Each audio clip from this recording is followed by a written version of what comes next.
Hello everybody, it is Elagatua, and I am back today with a pretty exciting game. This one is going to be from the SCOP 3 Finals Round 1. So this is the round of 8, the quarterfinals, and I don't normally try to hype up my videos at all, but I think this one is going to be a little more interesting than usual just because of the way that the game went, but also just because this is a game very much about fundamentals of fog. And so sometimes in some of my other videos, we talk a lot about map-specific strategies and things like that, and maybe that'll help you win on the map that we're talking about in that particular video. But sometimes that knowledge may not help you so much outside of games on that particular map. But the things that we're going to cover today in this video are going to be much more generally applicable. They're very fundamental and foundational, and if you're able to take some of the things that we talk about today and apply them in your games, I think you will find that you'll be able to use them in almost every fog game that you end up playing, and if you do it well enough, it should really be able to improve the level that you're playing at. So very excited to get into this and to talk about things in detail, but before we get into the specific game that we're going to cover today, let's do a little bit of a map breakdown. So the map that we're going to be playing on is called Verdenois V2 for realsies. It is a very aesthetic name, very serious map for serious people and serious gamers. And this particular map is one of the classics, although it's gone through a number of revisions over the years, I guess. I don't know how old the original map is, but there was Verdenois, like the original, and there was a V2 version, and this one, they didn't want to call it V3 apparently, so we've got the for realsies version.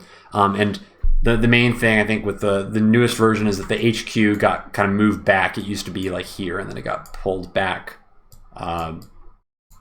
to a more safe location. And it's less about making the HQ less capable and more about reducing the defensive power of this area of the map. So that's the difference, I guess, with this map. But this is, I would call this map kind of a fog classic.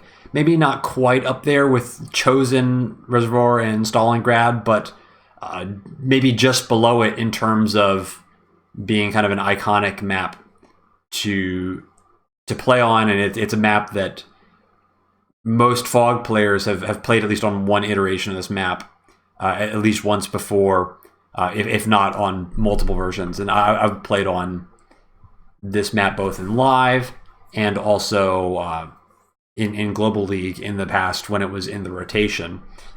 So this map is, I would say, predominantly defined by its simplicity.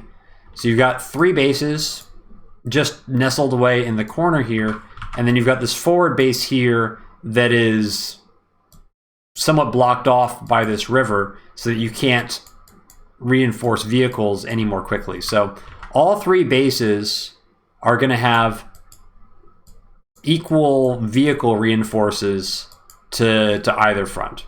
And so when you have that, oftentimes the strong side kind of ends up being whichever side you choose to commit to more. So there's not really a natural strong side in terms of unit reinforcements. There is in terms of property placements, but we're not quite there yet. But in terms of just getting stuff to places on the map, you're basically just drawing a line down the middle, and that's going to be the dividing line of the map in terms of reinforcements. So there's not really any gimmicks going on there. You've got a bunch of forests that are a little bit annoying. So you got these 2 forests here that are going to block all of your vehicle reinforcements. And then in terms of tanks, you're able to get the tanks into these 2 forests here in a single move, which is nice. If you're going for artillery, though, it is a little bit annoying because you've got this forest here, so 1, 2, 3, 4, and then you can't actually get it into this forest. And you don't really want to be moving the artillery or the medium tanks, I suppose, to like this spot, because unless you're like sure you're going to send it to the corner, you're kind of moving it out of the way, and it's a little bit slower. So you just kind of have to deal with the inefficiency of the movement if you're going to be going for some artillery. But that's really all there is to talk about in terms of the reinforced pathing. I guess maybe we can spend a moment and just say that the Recon reinforce is aided by having a lot of roads, kind of snaking along the outside of the map. So for Recons, it is kind of nice because you can kind of take this outside path and leave the forests for your tanks and your other 6-move vehicles. As far as the airports are concerned, you just have the one in the back corner, and it's a little bit behind the bases, but it's not that far behind it. So if you end up building copters, you're not really harming your reinforcements. On some maps, the airport can be so far back that if you start to invest in copters, you could create like a tempo issue where you give your opponent like a timing where your copters are still kind of catching up with your army because they have to move a little bit farther than the other vehicles to catch up with where the fighting is happening. But that's not really the case on this map. Being 2 squares behind the bases is not really a big deal.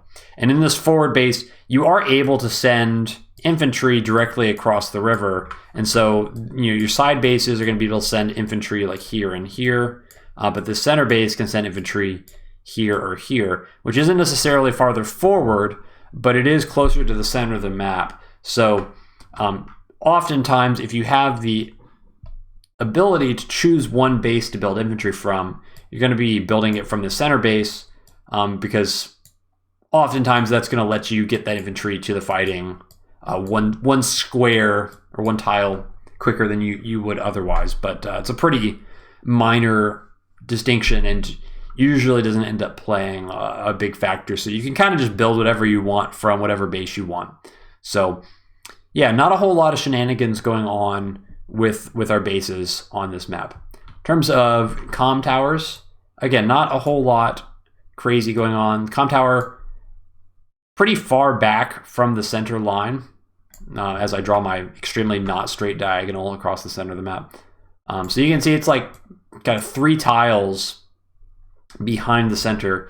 So that tends to mean that the comm tower is going to be relatively safe, and maybe you could deny it for a little bit in the early game, but it's unlikely to stay denied for long. And oftentimes if you try to deny the comm tower, that is just a overextension bait. So don't do that. Generally speaking, unless you have some sort of plan, or maybe you're Von Bolt playing against an Olaf or something like that alters the fronts in a less conventional way. So yeah, comm tower is gonna be pretty safe, and you're gonna be fighting one comm tower against one comm tower on this map, pretty much no matter what happens. So that's something that you can expect and plan for. So we've already kind of made it through the fundamental features of the map. Let's talk a little bit about the terrain, I guess, and also that's going to tie into our contested properties. So in the middle, there's not a whole lot. So first of all, this is the classic center with a lot of weak terrain around a lab.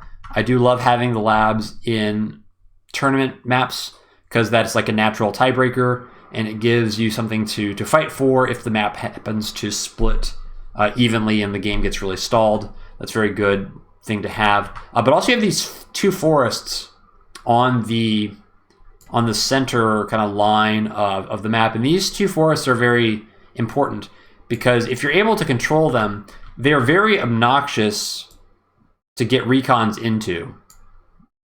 So if your opponent gets recons in there, it's very frustrating and very difficult to remove them. Not a whole lot of things can one-shot recons in forests, and so because of that, if you're not able to one-shot whatever's in here, that must mean that you extend a unit onto the other side of the forest. So let's say I'm playing as the player in the bottom right, and my opponent, red, has a recon in here.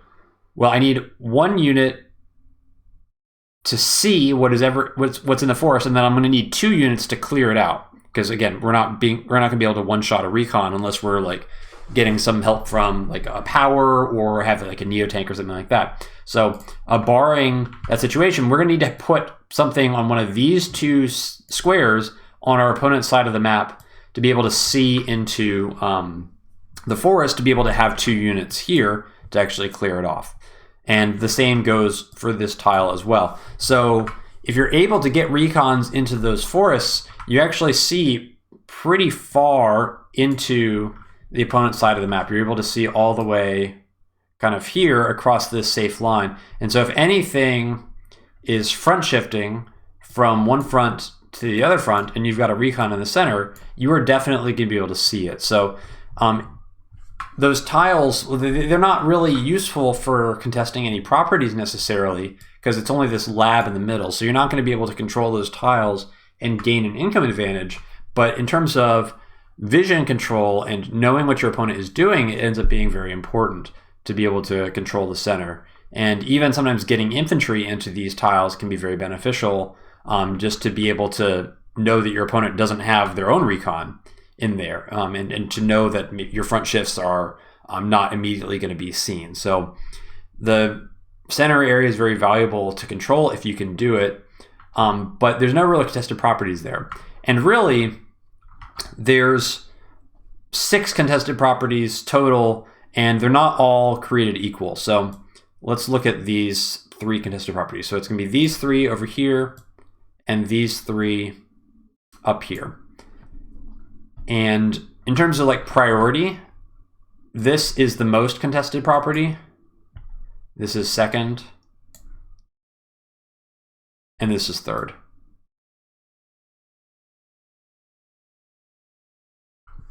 So a general rule, if you're looking at maps, to kind of rank these properties in terms of how contested they are.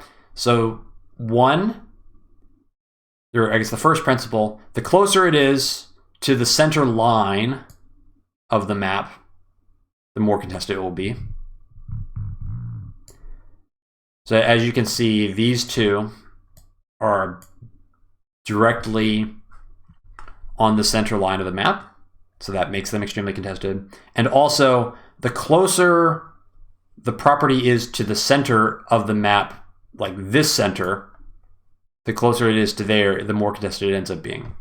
So that's kind of the 2 factors. And the reason why it's being closer to the center makes it more contested is your weak side base is going to be able to reinforce towards the center. So maybe if you have a city like on the center line like here, then you're still having only these 2 bases reinforce. But if you had like a city on the exact middle, then actually all 3 bases can reinforce equally. And so it's very hard to sustain like an advantage there, because you're kind of fighting with all your reinforcements against all their reinforcements, and that tends to lead to stalls, and it becomes very difficult to like actually control something along that part of the map for enough time to be able to actually secure it and capture it. So, so these 2 cities are definitely like the most valuable cities to have because they're the most contested. But you have these cities in the corner as well and they end up being relatively flippable, even though they end up being 1 square removed from the dividing line of the map. And that's because it's a little bit challenging to get infantry into this corner. Even though this is on the side of the map with a player in the bottom right, you have this ocean tile that is preventing infantry from kind of coming directly this way. And so the infantry have to kind of come around this way and then, run all the way over to this corner. And likewise from this base, like if you're sending infantry this way, you're kind of sending them out of the way to get down there. And so what ends up happening is oftentimes if you kind of get control over this area will also end up under your control as well. So these 2 cities are definitely probably your number 1 targets to flip, because you can kind of get control of this city, then the other city ends up being something that you can gain access to, even though it could potentially be on like your opponent's side of the map. It still is a very valid target. And then this city is third. It's the third closest to the center of the map. It is also 1 square behind the center line, so it's like evenly aligned with this one in the corner, but because it's closer to the center of the map, it ends up being much more difficult to actually flip because all 3 bases can reinforce to this tile with equal efficiency. Unlike this city, where this base back here cannot really efficiently reinforce to this side. So this tile must be more accessible and more contested than this one, even though they are aligned along the same diagonal. So I hope that little tip can give you some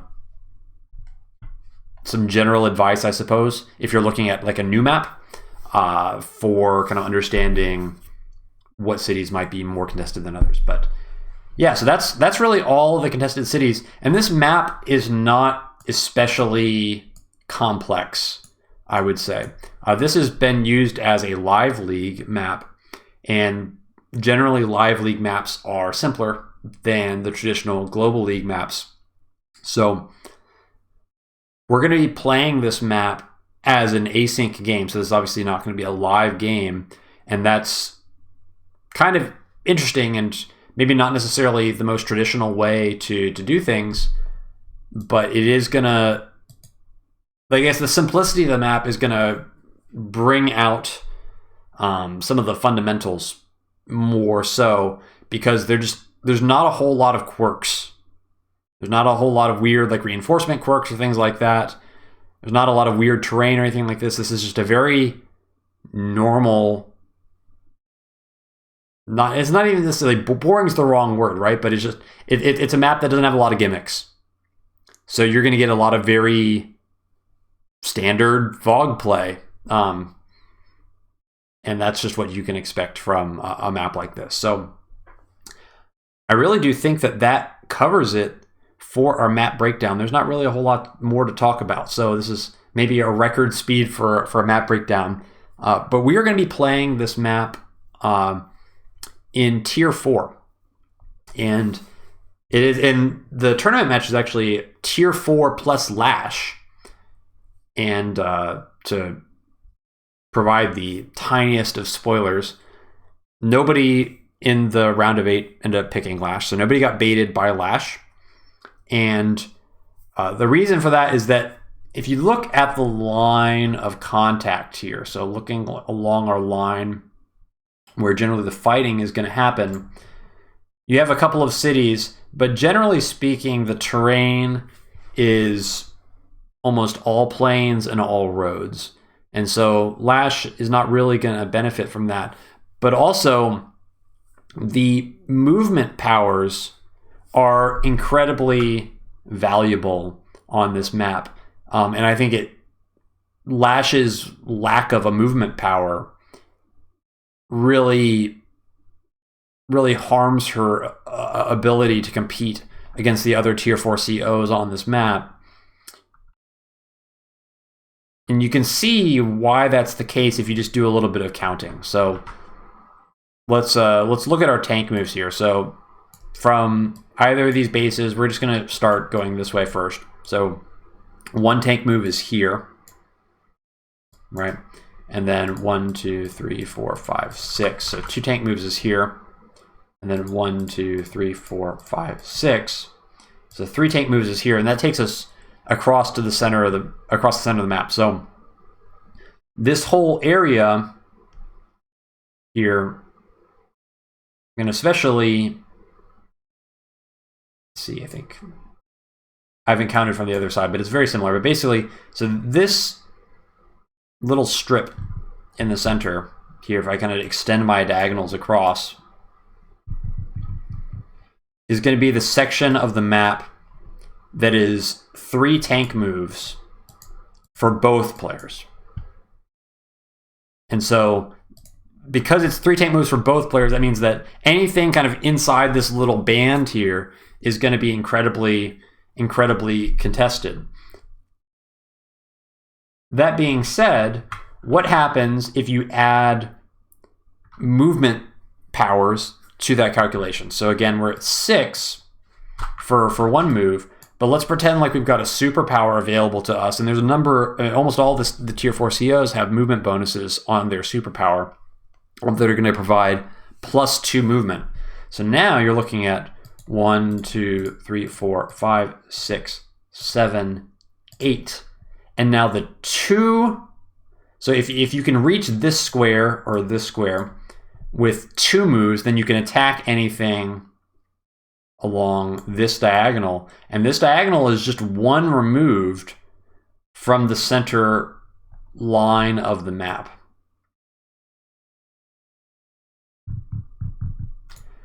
So this is your kind of superpower two tank reinforced line.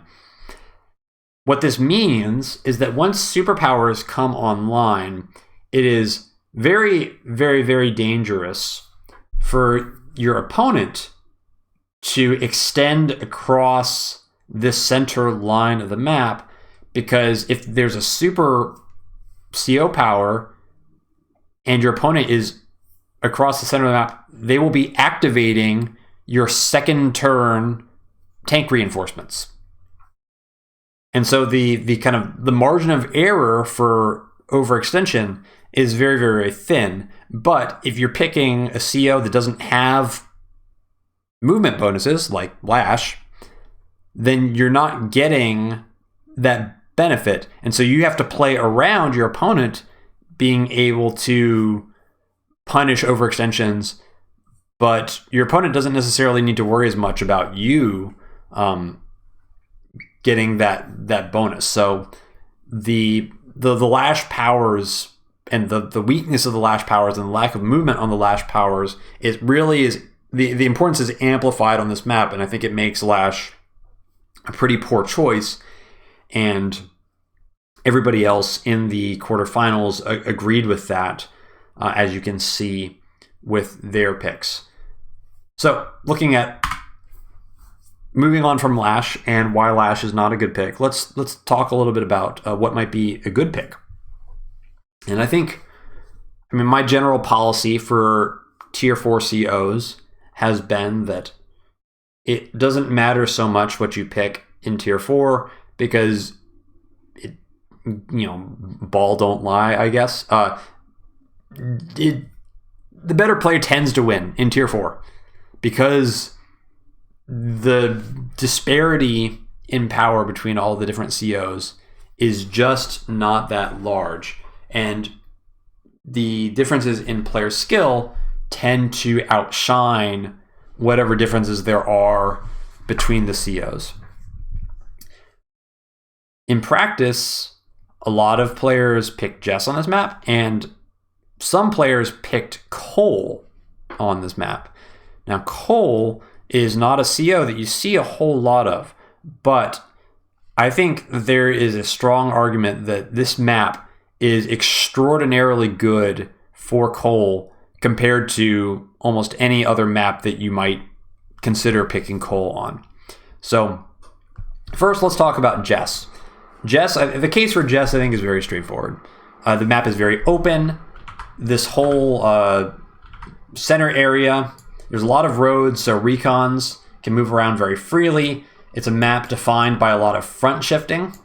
So you kind of attack one corner, and then you get the corner, and then you run away. And then you attack the other corner, and you get that corner, and then you run away. And then you kind of move your stuff from side to side because the terrain favors that kind of movement. Maps like that tend to be very good for Jess. And the airport is a little bit behind the bases. So if you want to focus on a very vehicle heavy comp, then that's something that makes a lot of sense, and just kind of death ball with Jess. So a lot of players chose that, and that's a very sensible choice. I don't think there's anything wrong necessarily with a Jess pick. That being said, I am not going to be picking Jess in this map, or in this match.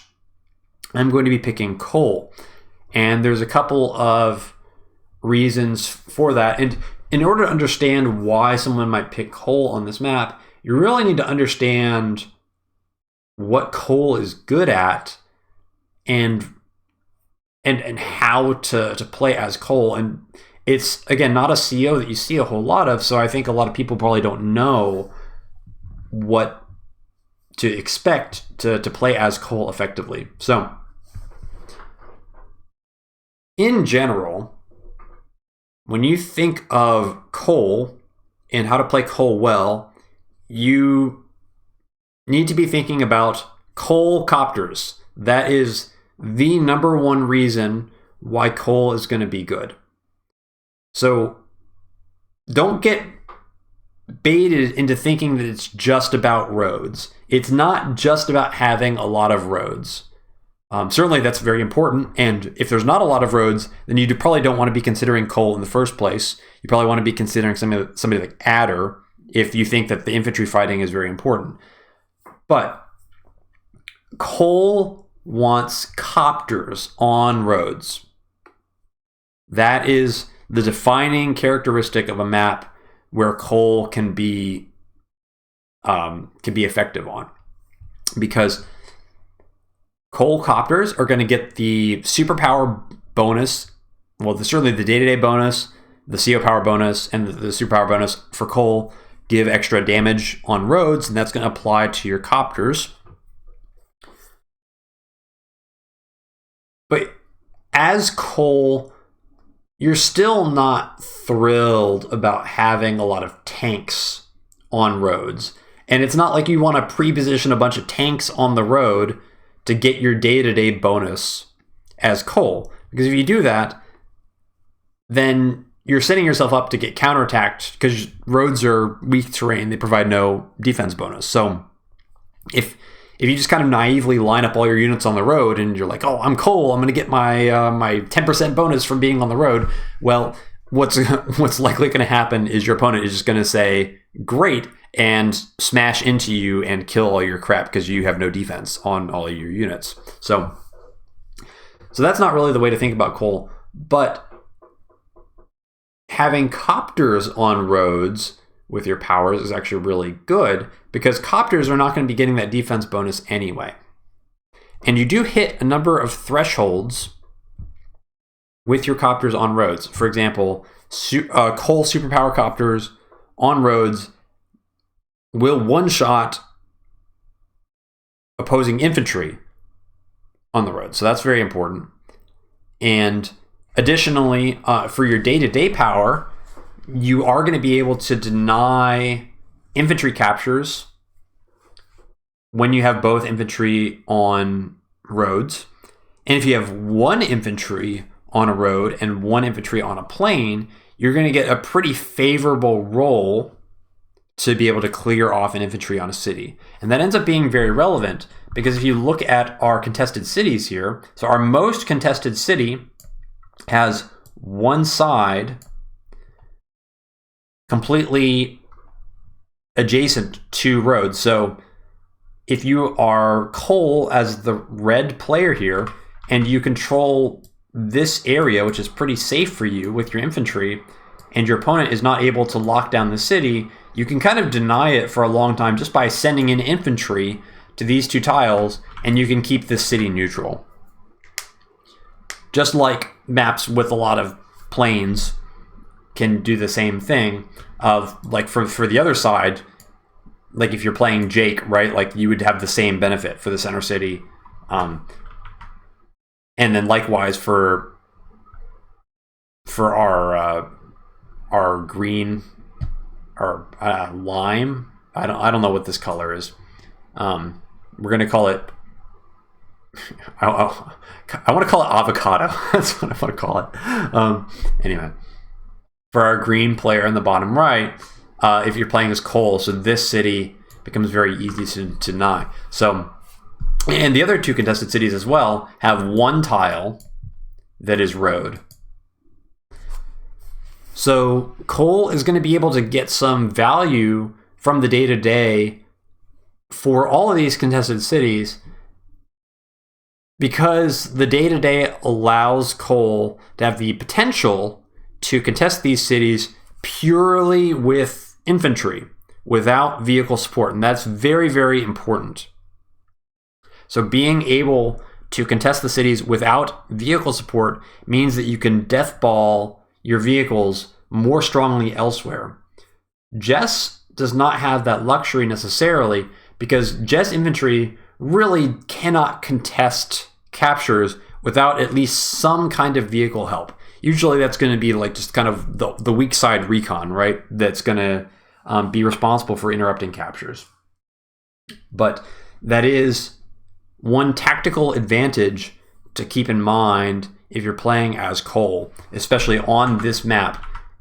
You are going to be able to potentially, especially this city, like if you're playing as the player in the bottom right, like you really would love to keep this city neutral, because then you're able to kind of stream in infantry and contest it without committing a whole lot of power. And that's going to potentially cause dilemmas for your opponents, because your opponent's not really going to want to attack into this area here, but all you need to do is just have infantry in this area to be able to deny this for a long time. Another thing that makes Koal very good is Koal. We talked about Koal copters. So because Koal copters get that benefit from the roads, and also Koal copters are going to be getting the bonus movement from Koal's CO powers, it just means that Koal is going to want more copters in his comp than Jess will. Jess copters are just not that great.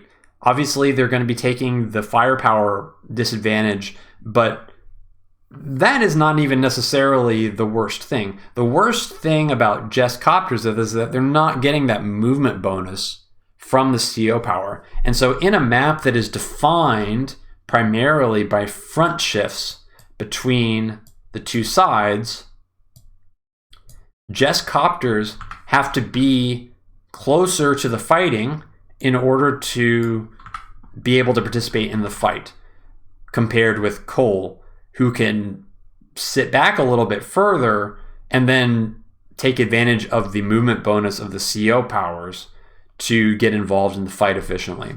But Jess has to expose everything in order to be able to fight, like in these corners here. You kind of have to have your copters like in this area. And then if you want to shift to the other side, well, you're looking at like 2 moves to be able to get in position. So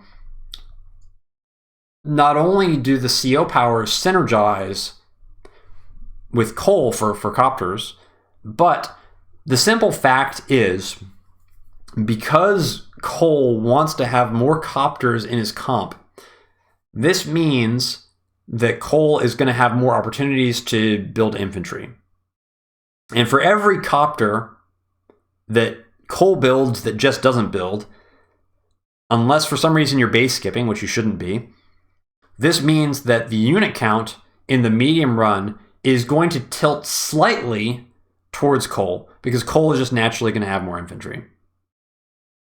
And this is the classic kind of Jake versus Jess dynamic that I've talked about in some of the other videos, and even some of the first videos that I made, where Jake kind of wants to build more copters than Jess and then start winning infantry trades, and then eventually Jess kind of runs out of infantry because Jess wants to focus more on building vehicles. But if you focus too much on building vehicles and you have no infantry, and if you have no infantry, then you can't really contest captures effectively because you have to use your vehicles. And then if you're sending your vehicles into infantry, then they send their vehicles into your vehicles, and then you start losing. That is kind of the death spiral, the blueprint for the death spiral for Jess. With Koal, you're kind of following the same game plan, but it's easier to fight with your copters because the copters are going to be able to come along when you start using your powers. And so you're going to have an advantage of front shifting where you can kind of keep, all of your copters kind of in this back area. And then if you have the powers, you can simultaneously threaten both of these sides with your entire force. Because when you use your superpower, the whole army is going to get to come along, including the copters. And that's just a benefit that Jess does not have. So those are a couple of reasons why I think Koal is very good on this map compared to usual. One other reason is bombers, Koal bombers. So oftentimes the tech unit of choice is going to be neotanks. And for Jess, obviously, that is definitely going to be the case. As Jess, you want to build neotanks. As Koal, you want to build bombers. And bombers are very, very flexible as an answer to neotanks, because the bombers also benefit from that plus movement. And so that means if you're getting a superpower, you are getting 9 movement bombers. And that's a really long way for bombers to be able to fly. And that allows you to keep your bombers very far back. And it's basically impossible to get them picked off. But simultaneously, you can kind of cover the entire map. Because if you get 9 movement bombers and a neotank is exposed anywhere, then you're going to be able to likely reach it with that bomber. So simultaneously, your bombers are safe, but they're also able to get into the fight and hit neotanks if they end up on the front lines. So furthermore, if you are teching into bombers as Koal, that is another air unit.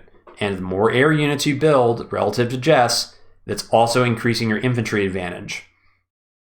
So for all of these reasons, I think that Koal has a lot of play on this map. And certainly Jess is not necessarily a bad pick, but I think a Koal played well really can potentially tip the scales in an even game, because you start to get naturally, because of the terrain of the map and because of the fact that Koal wants to build air units, Koal's going to end up with more infantry. And if Koal ends up with more infantry, then it's easier to trade infantry evenly. And if you trade infantry evenly and you have more infantry, then Jess is going to run out of infantry first. And if Jess runs out of infantry first, then Jess has to contest your caps with vehicles.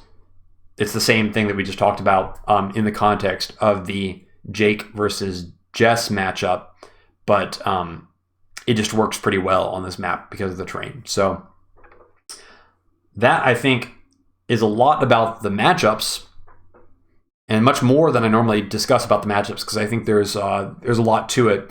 And because this map is so generic, so standard, so ordinary, sometimes the little details get magnified because there's not a whole lot of other ways to gain an edge. It's just going to come down to kind of the little things. And the CO picks, it's going to matter a lot when it comes down to the little things.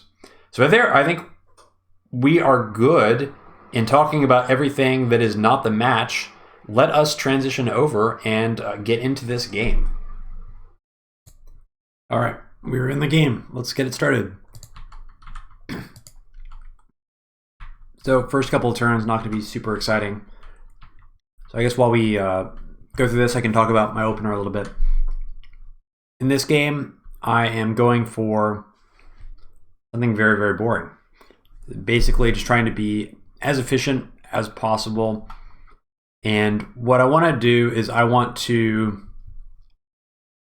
focus on getting this side. This is the natural strong side because your contested properties are on your side of the map, so they're easier for you to secure. So I'm just going to be setting up a capture order where I get to this property a little bit sooner than I would otherwise by doing some, it's not exactly like property skips, but it's like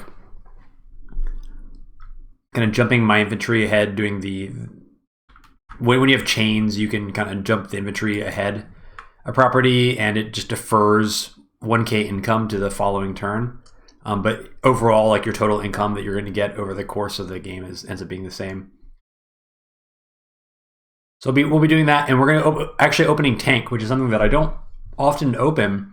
But again, I feel like my tendency is to go for greed builds, and then I've been mixing in some aggro lately. And in this game, I'm just gonna go for a safe build because this map, it doesn't really favor greed builds that much because it's very hard to like steal an opponent's property because the reinforcement for recons is so quick to be able to see what's going on in the corners that it's very hard to like get to like one of your opponent's properties and then steal it without them getting vision of it. So it ends up being very risky to go for any sort of like very aggressive greed play. And aggro builds can also be kind of risky, but if you do see aggro, it tends to be like kind of on the strong side, especially like trying to maybe lock down one of these two properties. So I'm just going to make sure that I get to these two relatively quickly, because what I want to do on the weak side is I want to set up along this front here, and then ideally I want to keep this city neutral, because this city being neutral favors the Koal day-to-day power where I can set infantry on these two tiles and get free clears of infantry on this city. So that's kind of the idea, but we're not really doing anything crazy. We're not really trying to get an edge in the early game at all, where sometimes we'll do that on other maps where we'll try something cheeky or try something very very sharp to try and gain an edge. But on this map, it's so straightforward that we're just kind of playing it by the book. So enjoy this capture phase, but there's not going to be a whole lot of crazy stuff going on. This map is really defined by having a lot of capture chains available, though. There's just a ton of cities that are 3 squares away from each other. But because there's so many that are all kind of like 3 squares away, it almost like no matter what you do, it ends up being efficient. So in that sense, it doesn't even matter what you do too much. That's not completely true, but it's true to some extent. So I'm just going to be trying to set up as many capture chains as I can. And I want to get to this city relatively quickly, because that will let me get to one of these two relatively quickly as well, once I complete those chains. So we're just getting a lot of infantry. There's a lot of stuff to capture. Not doing anything crazy. And so yeah, so by getting these two properties, this will let us get to these two relatively quickly and at the same time. And here's my opening tank. And we're just going to send the tank up this way, just in case for some reason we get like a really early recon that tries to block one of these cities. We're going to have the tank there to counterattack against that. But the default plan would be just make sure we secure these and then actually shift over to this side, because we're going to be going for the contested properties on this side. So we want to make sure that we've got the majority of our strength over there, just in case those end up being contested.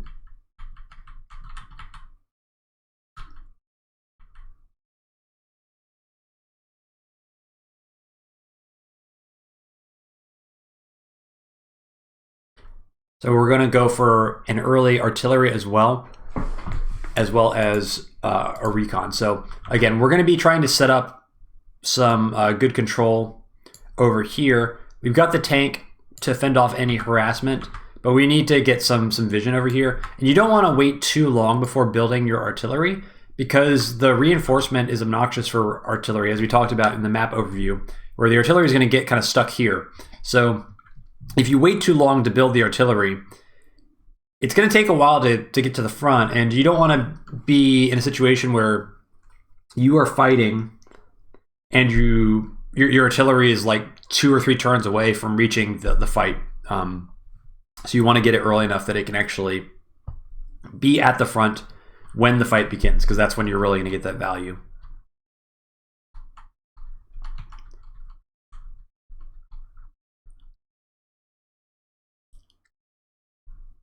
So we just go for the captures in the dark first, because that will help us decide what we're going to do with our tank. If there was something that showed up here, we'd probably move the tank in position to counterattack or to clear whatever showed up on the city, get that out of there. But since we see nothing, now we're more free to just shift it directly over to the other side.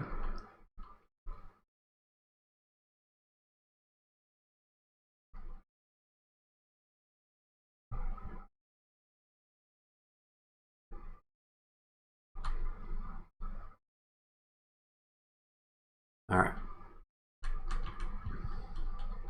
So we're on day 8.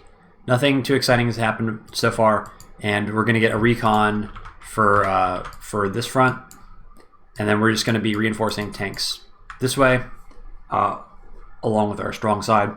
So again, nothing exciting at all. And actually, I left this tank over here just to make sure that these guys didn't get harassed.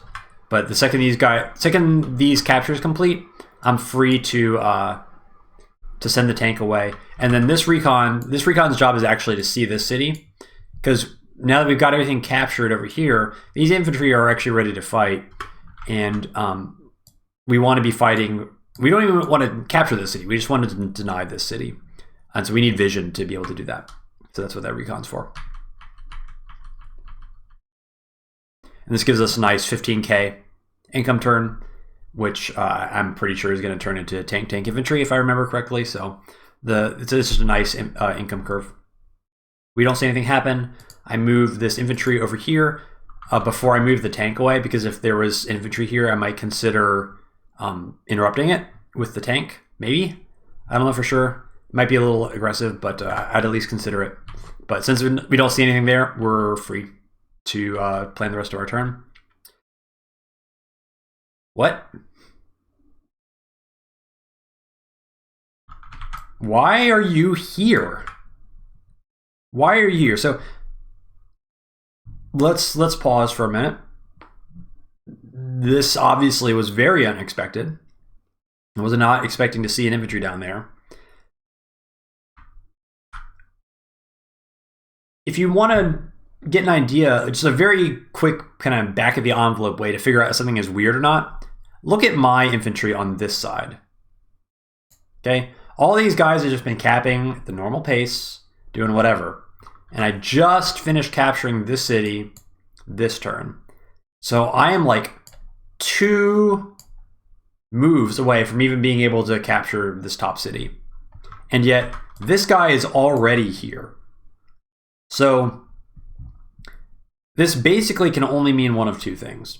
This can basically mean that Jess sent like the first infantry and just straight marched him all the way down to this property, or we could be up against some kind of transport opening. Those are basically the only 2 options. There's something else that's weird about this move too, and this is something I've been trying to like see, trying to incorporate this into my game to see if I can get anything out of it reliably. And actually in this situation it's very relevant. So look at the fuel on this infantry. This is actually very, very telling. And you might not think it is, but if you take a minute to think about this, it actually reveals a lot of information. So infantry start with 99 fuel. This infantry is at 97 fuel, which means it's very unlikely that the infantry hiked all the way down here, right? Because if it hiked all the way down, then it wouldn't be only missing 2 fuel. It'd be like 80 fuel or whatever, you know, however many tiles this is. I'm not counting. We do enough counting already, so it wouldn't be at 97. 97 is a very strange number for the infantry to be at, because there's no like other cities like 2 tiles away. Like if the infantry was here and it finished capping and then it like went over here, then you'd expect it to be at like 96 fuel, because it's going to refuel in the city once it's done capturing that. But 97 means it only moved 2 squares to get here. How can you only move 2 squares from a city to get here? That's impossible. There's no cities within 2 squares of this. But there actually is one possibility. But it's also very weird. And that is an APC opener. Because an APC opener is going to refuel the infantry after it gets dropped off. And then the next turn, it starts... it's going to be out of the APC, and then the APC fuels everything around it when it starts the turn. So what I'm thinking is that, I mean, it's kind of weird though, because like, well, I don't think APC openers are very good. And my position is that if you're going to go an APC opener, you probably should just be going a T-copter opener instead, so that you get the extra infantry. But that, like, APC opener is like the only way that I can understand how this is possible for this infantry to be here with 97 fuel. So we're just going to put a pin in that for now, and maybe we'll see if it's a APC opener later on if we get more information. But if it's not an APC opener, I just don't know how this could have happened. We have to interrupt this. And it's annoying because we have to pull this infantry off to interrupt it, but we can't let him steal this city. Like that's ridiculous. We may, if Jess has like a recon here, then we have to be prepared to maybe lose this infantry from the recon going to these forests. But as long as we delay this one turn, like we're going to have stuff in position to basically slow this down. The main silver lining for me is that I have this infantry here that can basically pick up this cap. And this guy was originally going to go to the comm tower, but this is more important. So this guy can now pick up the cap here, and then it's going to cause me to lose some income temporarily, which I don't love, but it's better to lose like 1k income for a turn than to give up this property. Because if I let him capture this, it may be a number of turns before I can get it back. And I'm going to be in a much more than a 1k deficit as a result of that. Additionally, if we start a fight, and we're starting a fight on my side of the map, in the next turn or two, that ought to be good for me. And third, if this is really a transport opener like we think it is, then any really early fighting should really dramatically favor me, because I'm going to be up one fighting vehicle for most of the early game as a result of the transport opening. So like, you can't open transport and then also take a vehicle fight on the opponent's side of the map, because your opponent's going to have more vehicles. You'll lose the number game, and then you'll end up in a bigger deficit. So for all those reasons, I'm free to interrupt this and not worry too much about it. And we are on the roads. We're already getting value out of our coal day-to-day bonus there. Oh, okay. I see. I pulled this guy off. So I'm just trying to chain as much as possible. And actually, it's not about getting the comm tower. It's actually about getting to this city earlier than I would otherwise.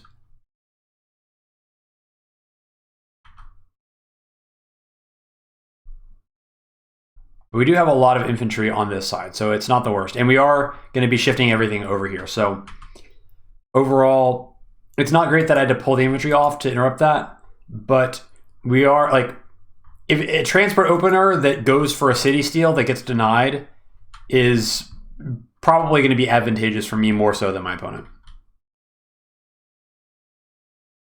And there's the double tank infantry, and we're just shifting this tank back down, and we want to just make sure that it stays out of vision of like early recons that end up in those trees. We don't want to give away what our opener was, because if we conceal that information, we make it much more risky for like a recon to potentially come down and kill this infantry.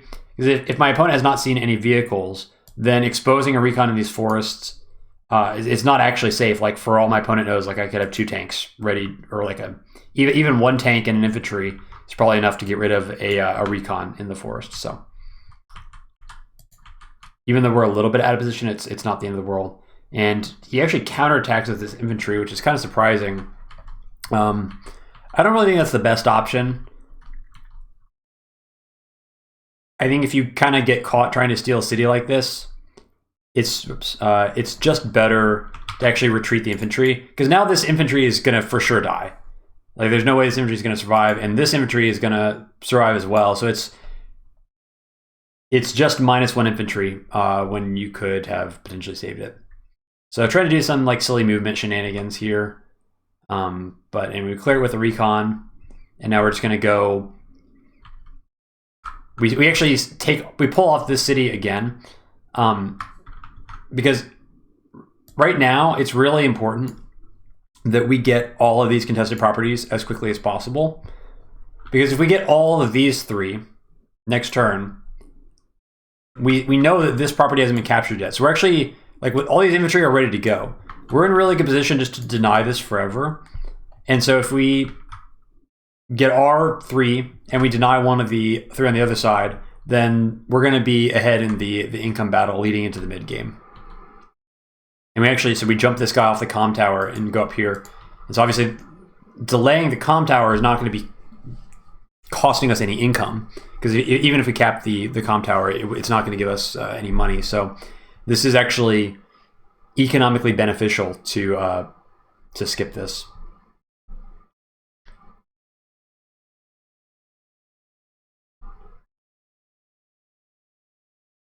And so yeah, so now we get a first peek at what's going on here. So my opponent's capturing these cities. That's about what you would expect based on this time of the opener. But we would love to start like a big infantry brawl right around here next turn if we can. Koal is going to be the one who wants to trade infantry. We don't even need to trade infantry like super favorably. As long as we're just trading like infantry pretty much at a 1-to-1 ratio, when those air units kick in later on in the mid game, we're going to end up with more infantry and it's going to be good for us. And all of our vehicles down here. And I'm thinking like maybe this city could get contested. Additionally, I could have used the artillery to support either of these captures. I felt like this city would be unlikely to get contested because it's relatively safe for me. And then this city would be the most likely to get cleared off. And if this gets cleared off, then I've got the artillery that would knock anything off that comes to like maybe countercap this city. So I'm kind of covering a number of different angles with this artillery positioning. It's also on a road, so it gets a bonus. And now we got first copter, so it's 19k. So this is like the classic 18k threshold on a 3-base map where you can start doing copter, tank, infantry, which is exactly what we're doing.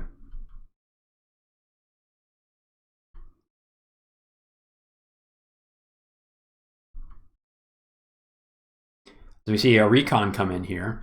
Recon being on a road is actually pretty nice because that's going to allow me to one-shot the Recon with the tank, because combined with its low defense and my defense boost from the road, or sorry, my offense boost from the road, it'll one-shot the Recon, especially with the chip damage.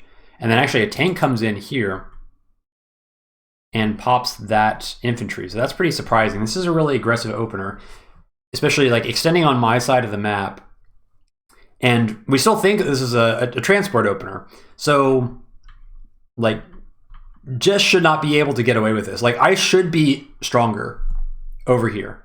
So I'm going to be taking this fight. It's not wonderful because, you know, I'm getting these 2 caps delayed. So we're going to be like slightly lower income for a little bit. But as long as, you know, things don't settle into like a stalled game with us at an income disadvantage, it's not really that bad. So we finish our caps now. So now we've got these 2 finally kind of taken care of, and we pop the Recon for free, and he's going for my city. This is very, very aggressive. Probably more aggressive than it should be, but I am relatively well set up to deal with this. I got an infantry ready to fight. I've got a tank. This artillery will be able to come support as well, and this Recon's going to get some value too. The Recon goes in. We see 2 tanks over here. This is actually not super surprising. I mean, obviously we saw this one last turn, but this one is 2 tank moves away from these bases. So this is where you would expect to see a tank if it were built 2 turns ago. So I'm just kind of expecting that like everything's over here. Maybe there's like another tank in here, potentially. That's kind of the thinking. And looks like we're going to have like a big tank fight here. But again, we think that there is a transport, because how would this infantry get down here? So if we just kind of make our vehicles stare at each other, I should be the one who ends up having more vehicles. So this is okay still. We're just going to interrupt this with the infantry. And okay, so we bring our reinforcement tank, and now we see the APC. So we've confirmed that. So we were right about that earlier on. And this means that this tank is very safe. We actually can't hit this tank with any of our tanks on the city. But we can still use this tank to clear out that infantry. Also, I sent in this recon here. This recon, we started infantry fighting here. Obviously, this infantry fight is going very well for me. Just look, there's like this guy's going to get hit in a second, and then we have like 1 infantry and 2 infantry, maybe a 3rd infantry in here, something like that. But the infantry trade is going pretty well in the bottom left. I've got all these infantry that are ready to trade as well, and so I'd kind of like to start kicking off some kind of infantry trade, but seeing this, not really excited about that. But I am going to at least finish clearing off this infantry in a second.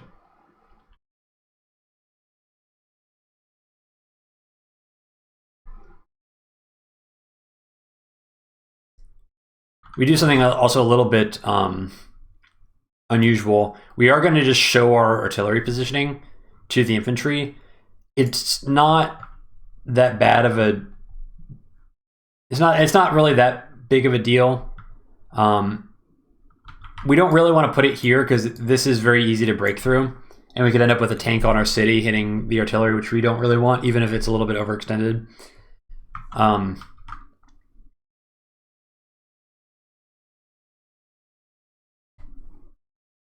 And my opponent already scouted the fact that the artillery exists last turn with the recon, so keeping the information hidden is not actually going to really do that much for us, so there's no reason to be kind of stealthy about it.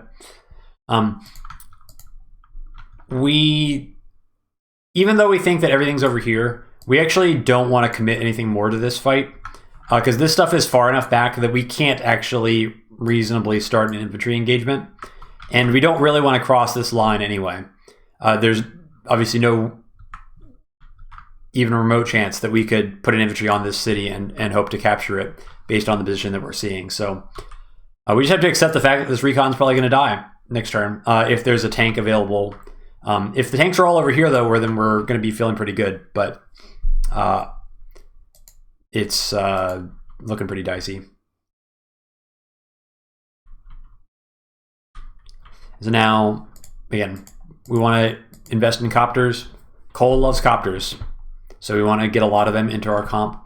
And we're going to build an anti-air as well, just as kind of a safety measure if Jess is going any early copters, which probably isn't, but anti-air have good utility. But you can see that we invested earlier in copters, and day 10 is pretty late for first anti-air, so it's good to have. It's good for wall breaks as well. It's good for clearing out infantry, but we don't want to overinvest in anti-air on our end. And now we're going to take a peek up here to see if this is being captured.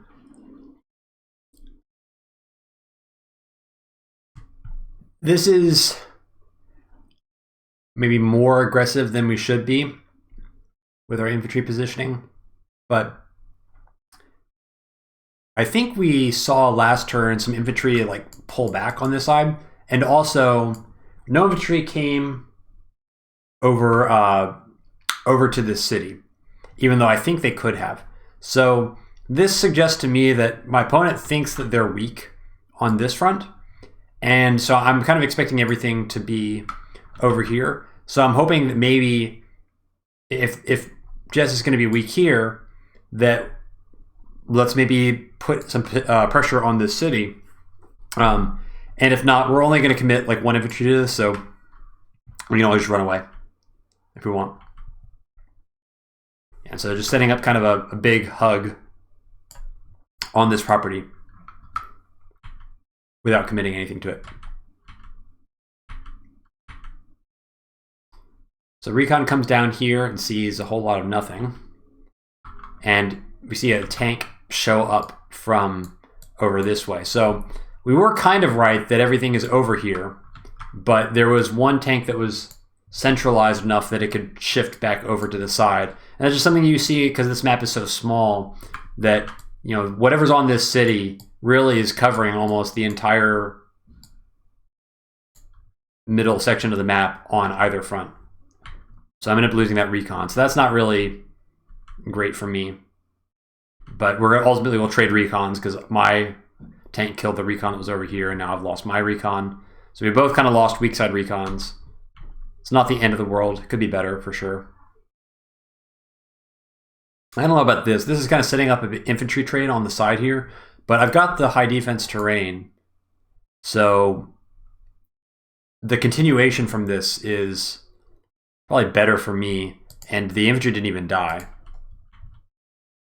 But he is setting up for a capture of this city, I think realizing that actually Jess is strong over here compared to me because I've got all my stuff down here. So Jess is reacting well to the information that's being presented. So all this kind of makes sense. And we see the APC kind of run away. And it's going to be very difficult for the tanks to fight into this. Obviously, the artillery is what really makes it kind of impossible. There's not really potential for a future engagement over here. And so these tanks just retreat. And so we've kind of won the skirmish on this front, and we've lost it a little bit on this front, but neither of us really committed that much. And if you look at the charge, 12,850 to 12,950. So we've basically taken the exact same amount of unit damage the entire game. So there's basically nothing major that is no major differences between what's happened so far. So I do get to pick off this infantry, and I just kind of want to see what's happening. I see tanks back here. This is probably what I expected to see. And we see an infantry in here, and this is unfortunate.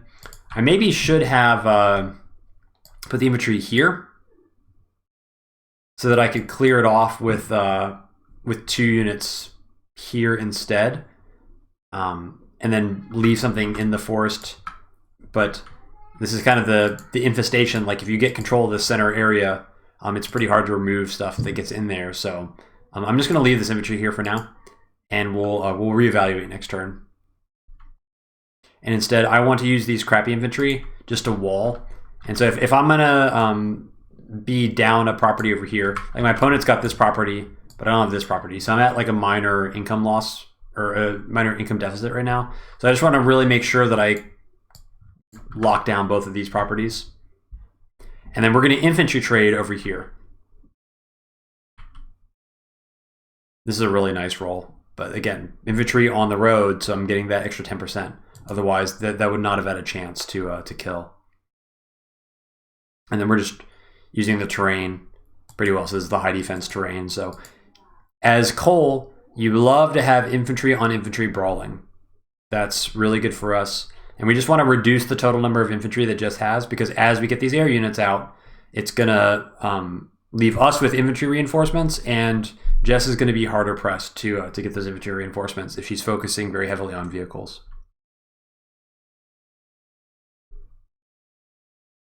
So I put this artillery onto the city. I don't actually have an infantry in position to capture this city this turn, which is kind of unfortunate. But that doesn't mean that I can put the artillery there for a turn.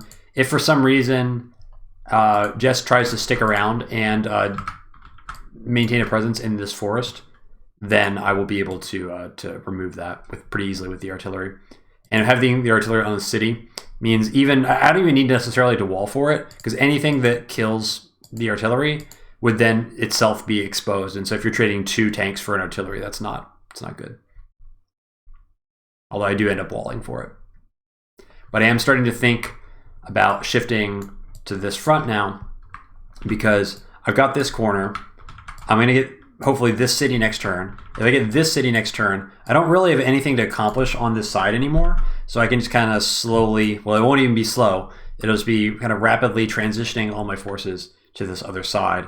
And that's kind of how you need to play this map, because these properties are not really contested. Those are just overextension properties. So we don't really want to be trying to make an effort to take those. We want to be shifting our power to the other side and then continuing to deny this city. And if we manage to pull that off properly, again, we got these 3 and we deny this, then we're at an income lead leading into the middle of the map, or in the middle of the match.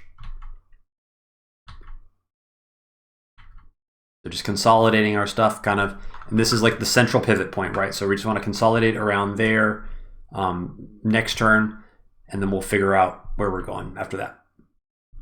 You can see the reinforcements are starting to shift towards here because this is where the next point of contention is going to be.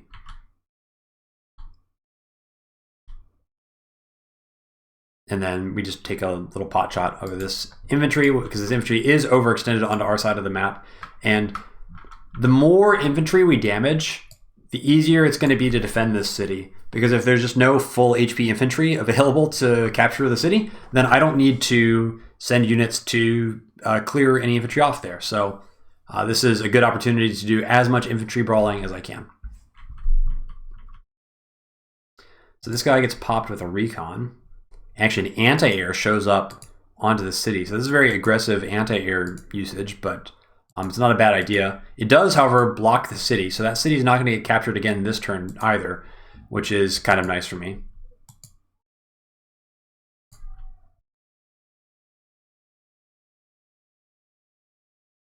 And so our infantry kind of get wiped out here pretty bad.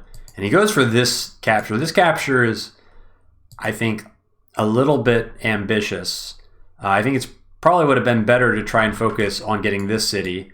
Maybe Jess thinks that she can kind of overload onto this side and like have too many captures for me to deal with. But I mean, there's really only just one capture, so it's not the end of the world. And I'm not like that far out of position. Like I've got a pretty substantial amount of stuff that can participate in a fight.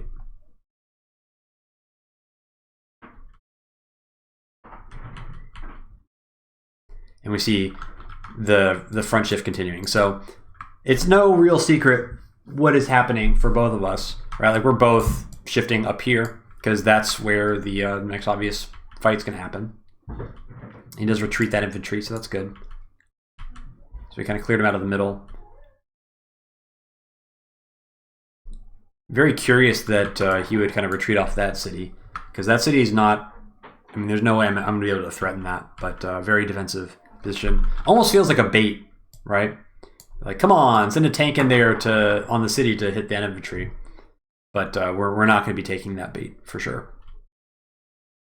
We know what our limits are. So we want to clear off this recon for sure. This recon's got to go, and we're going to send a tank in on this road here because this road gives us the chance of a one-shot of the recon. The recon has chip damage on it from last turn.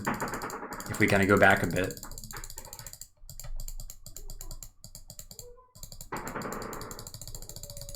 Does he have charge? Does he have chip damage? What did that recon? Where are they? Am I crazy? Oh no, he does have chip damage on him. He has chip damage on him from this 2 HP infantry. Okay, so I wasn't making that up. All right, cool. So anyway, so we're back at the present now.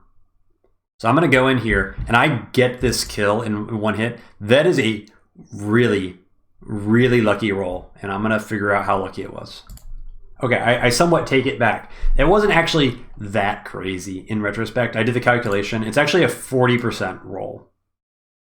So it's not, it's almost a coin flip, but still, it's very lucky for me because if I don't kill it in one hit, then I need to clear it off using this infantry. And if I clear it off with this infantry, then I have to spend a tank to hit this infantry, which is not really what I want. Because I really need like another turn to finish shifting the rest of my stuff over. So I'd like to commit as little as possible to this fight as I can. And I know that this city is not going to be an issue because the anti-air is on there. So getting that recon in one hit lets me just deny this capture with this infantry, and then I'll be ready to fight next turn. This infantry can't realistically retreat either. The anti-air will kill it from here. So I just use this opportunity to weaken this infantry, and now this is another infantry that can't be used for capping for a while. So we're just kind of slowing the tempo there, and now we shift everything over.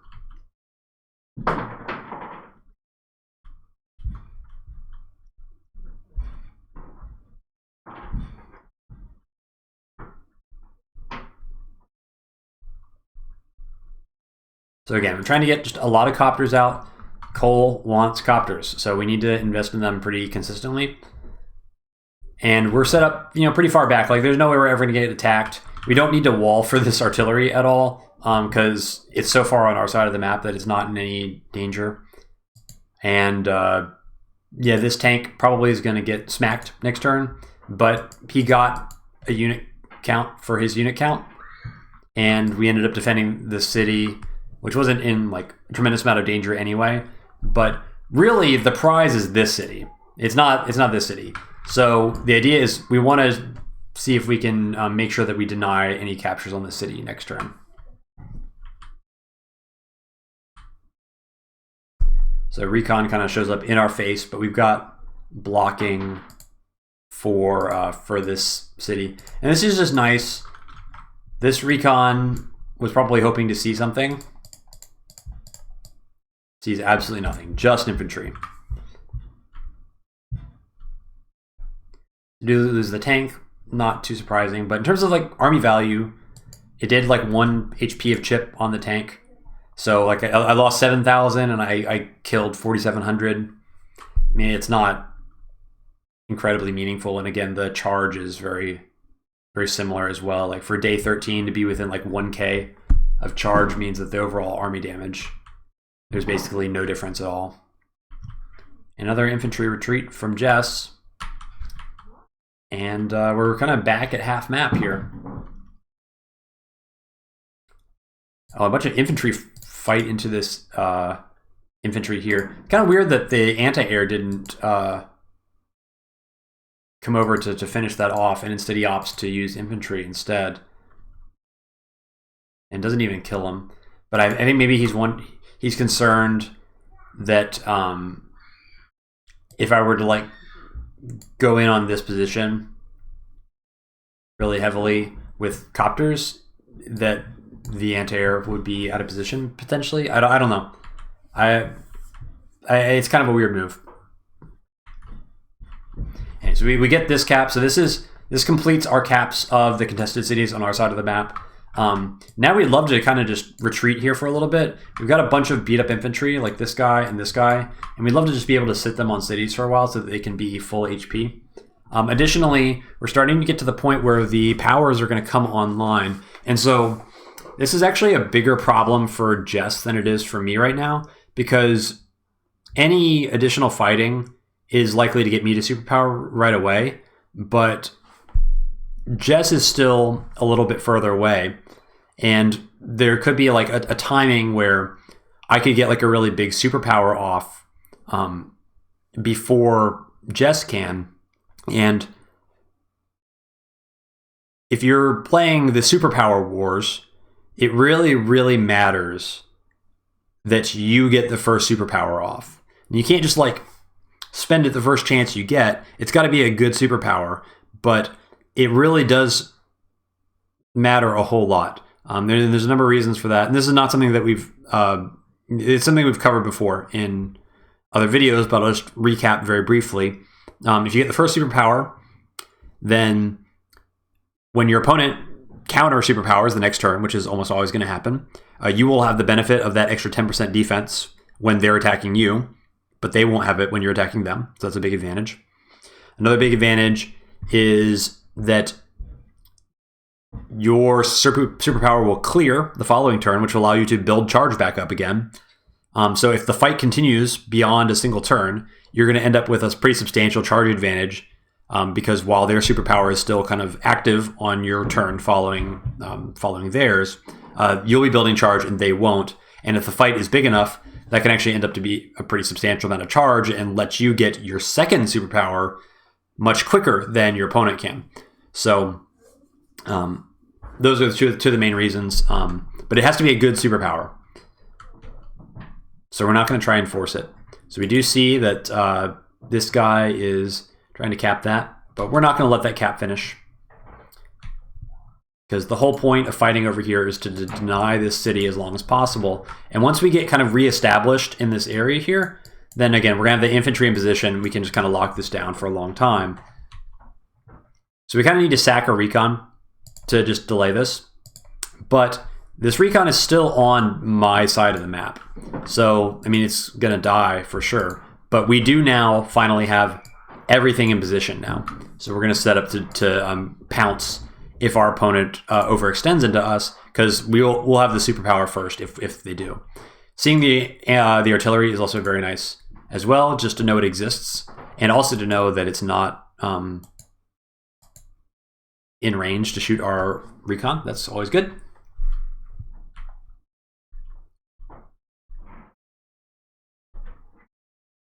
And now, so we're shifting the copters up.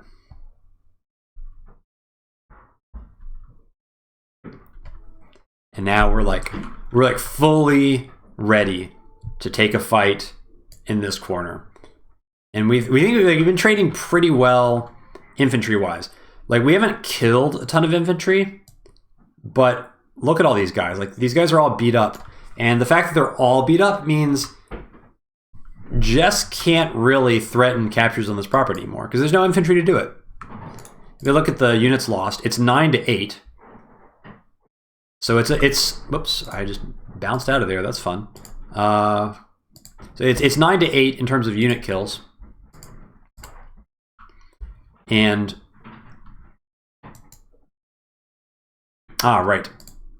So I kind of skipped ahead here. I'm just going to skip ahead at the end of this turn. So it's pretty close, but around day 13, 14, this is when the tech starts to come online. So we both had pretty much half map. I've got half map. Jess has half map -1 property. So we're expecting that neotanks are going to start to be showing up pretty soon. That's pretty likely. So we actually saved up last turn. We saved 5,800 because this turn we were going to get the bomber, because now this is the time when we need the bomber, and we want the bomber before we have the potential to power or superpower, so that the bomber can benefit from that extra movement. The bomber is our solution to any neotanks that just show up randomly on the front lines, because no matter where the neotank ends up on the front lines, if we've got a bomber and we've got a superpower, we will be able to reach it basically anywhere. Now, let's see what happens from Fenrir. So we have done a nice job of kind of locking down the vision, but we do see another Recon start to show up there. Oops. So we lose the Recon, which is not too surprising, but obviously this tank being on the city means it's not getting capped this turn either, so that is a positive development for us.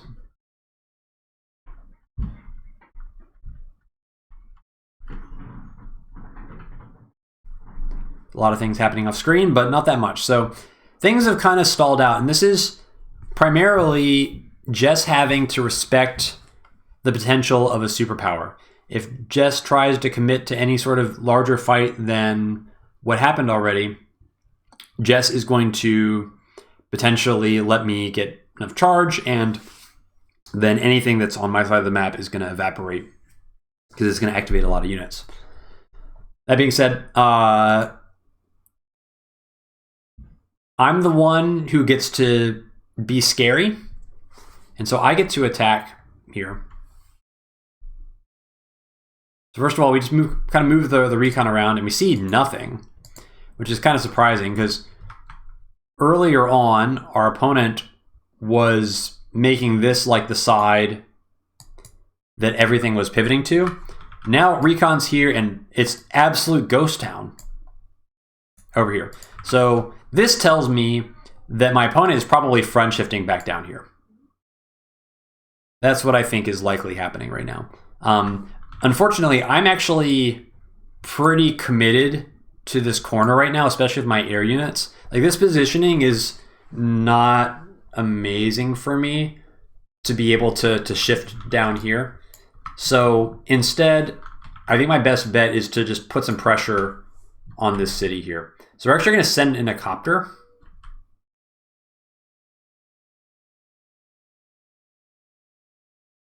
And then we're going to make sure that we capture this city. And we support the copter with the artillery. because obviously this copter is extraordinarily exposed, and any anti-air is probably just going to show up on this tile here and kill the copter. And I'm not even going to bother blocking for it because I just want to trade. I'm not even going to try and protect this single copter. Just let it die, and if the anti-air shows up, we've got the artillery, and this will allow us to kind of complete the trade relatively evenly. I also don't really want to commit to this 4 HP infantry, just in case everything is like right here, and Jess is like hoping to have like a really big CO power. I don't really want to cross this road. So instead, we start shifting back down here, because ideally we can get control of this city while we shift the other way, and then if we can get that city and then also defend all these guys, then we're going to start to have like a pretty meaningful income lead.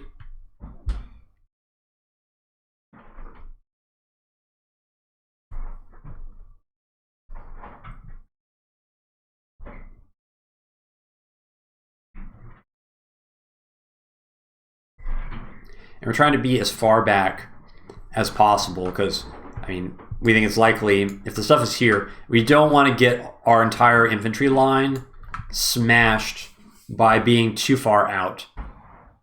That our infantry line is our best defense. It doesn't need to be a defense that completely like annihilates whatever tries to capture the cities. It's just a force that can delay any attack and any captures by one turn, ideally. After one turn, we will be in much better position to defend on the other side of the map. But we just need to have the ability to buy for time.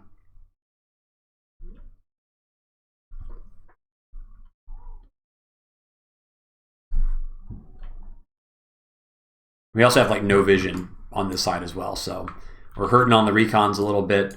We've got one, but now we're gonna get some more so that we can properly have a presence in the other corner. So the anti-air comes right in, not terribly surprising, but we do have the artillery there in position. We anticipated it pretty nicely, and this side is going to get attacked here. Also, this is very nice for us. This recon comes in. This is a really good moment for me. So the recon comes in and delays the cap, which is fine. But this recon is like 100% a suicidal recon. And I think what Jess is trying to do here is trying to send the recon deliberately to be able to see further into my territory. Because otherwise you'd send the recon on one of these two tiles, right? If you're trying to, keep it safe. But I mean, the recon is being sacrificed in order to see stuff. But all it actually sees is it sees like a tank, an artillery, and a recon, and then a bunch of infantry. And this tank, Jess already knew was there because the infantry saw it. So this actually doesn't reveal like anything at all. 1, 2, 3, 4, 5. Yeah, so it doesn't even see this anti-air because the anti-air is in the woods. So Jess kind of sacrificed that recon, and I can one-shot it with the tank on the road, and Jess is still not going to learn anything. Jess doesn't see any air units, especially, so Jess doesn't know how many air units I have. Doesn't see the bomber, doesn't see anything. So that's very good for us. But I guess it does. Well, I think maybe Jess was hoping to see more stuff here to feel better about committing to this corner, because Jess is starting to send in tanks to block this cap. But I think Jess just kind of has to go for it anyway. Jess is already committed. And unfortunately, I am just not in position to be able to contest this. So I actually have to give up this corner, which kind of stinks. But this trade, at least, is going well for me. I'm going to gain a little bit of an edge from that. Now everything's kind of backing up. But Jess starting to hurt as far as infantry is concerned. And I do have the superpower online. So I think Jess is playing very, very scared of the superpower. However, we will not be superpowering this turn. We don't need to. And we do kind of need to kill these. So this is actually going to give Jess enough charge for her superpower next turn. It's kind of...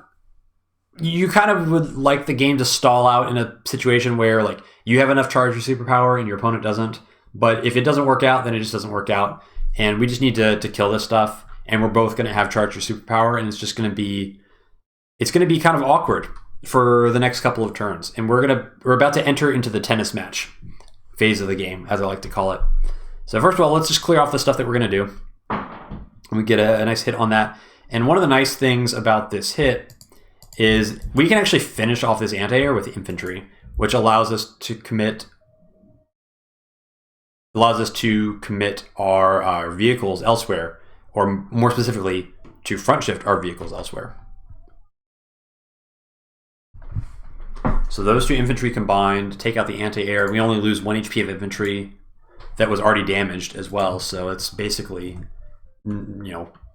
negligible damage. And what we want to do is, okay, we're giving up this corner, fine. Take that corner, we're going to get this corner, and we're going to get this city. So we send in the tank very aggressively here, assuming that everything's down here. It's possible that this tank may just not be in a position to get. So we're starting to get some nice chips at the army, and the unit count is starting to tilt in our favor a little bit. We've killed 14, we've lost 11 so far, but critically, look at the air units. So we got copter, bomber, 2 copters here, and then we lost a copter earlier on. So that's a total of 5 air units that we built. We haven't seen any from Jess at all. So for every air unit that we build that Jess does not build, we are gaining 1 unit count. And if it's only like 1 or 2 air units, that's not really a big deal. But once you start to get to like 5 or 6, that's like a 5 or 6 infantry difference.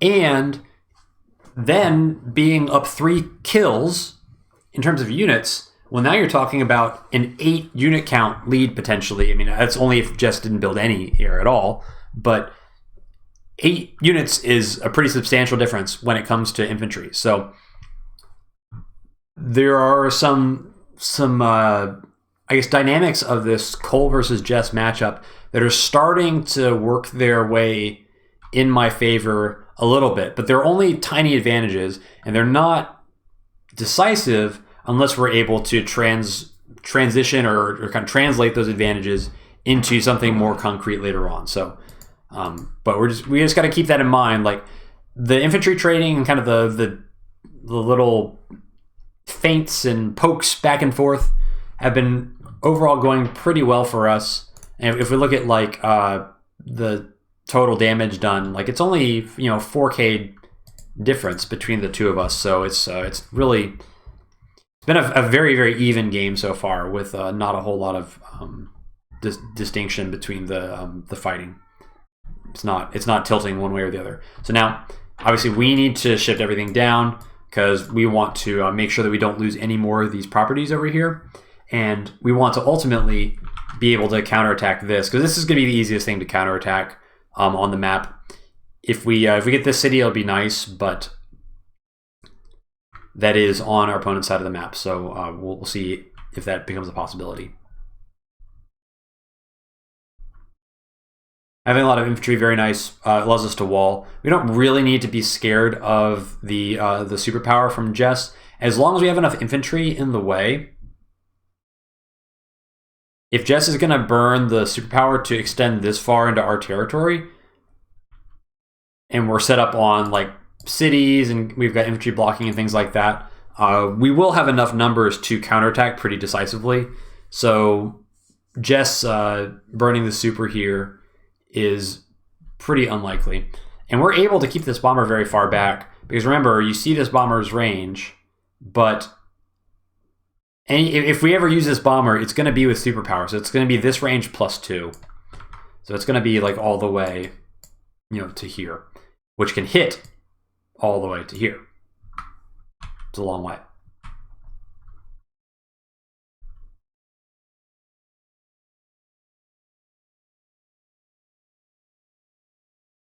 So we're going to focus more on tanks this turn. We need to be a little bit careful that we don't overbuild copters. If we ever get into a situation where we don't have enough tanks to be able to fight into our opponent's anti-air, then suddenly all of our copters become useless. So you do need to have an appropriate balance And having an artillery for this front is actually really important now, because we'd like to just kind of stay back here and defend these cities. And having an artillery makes it much easier for us to play back and allow our opponent to come to us. Unfortunately, this tank does get popped. Unlucky, I guess, but at least the tank did remove a unit from the board, and it looks like he's probably going to survive, so he can just retreat. And it's, you know, having low HP tanks is actually not the end of the world. You don't necessarily need to repair them all the way to full. 5 HP tanks are very good at being like the second tank hit on something, or like you attack an anti-air with a tank, and then you have, you know, a lower HP tank come in to do the finishing blow. So there's still going to be utility from that tank potentially later on, depending on kind of how the fight develops. So you see that low HP infantry kind of get removed, which is fine. It was overextended anyway. And it also was able to remove a unit last turn. So again, we're just thinking in terms of unit count. It's very important. And turn passes, and we're going to get this city. So this is nice. We have both of the most contested cities on the board. Weirdly enough, like, we have neither of the corners.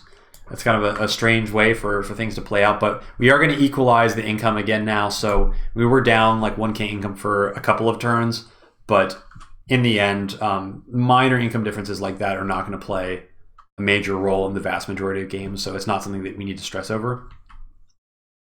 And now we got this 1 HP infantry. This crappy 1 HP infantry is worth his weight in gold, because he can reveal what's inside this forest, and we know, I think we saw the 8 HP infantry move in there like last turn. I'm pretty sure I knew there was an 8 HP infantry in there.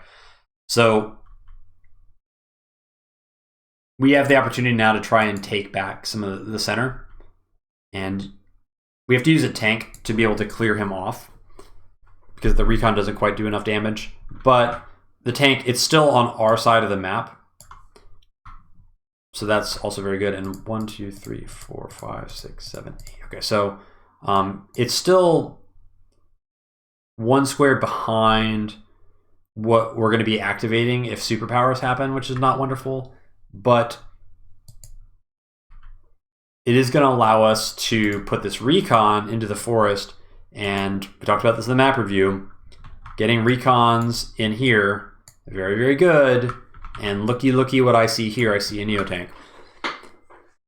This is actually, it feels like a big deal to see the Neotank, but actually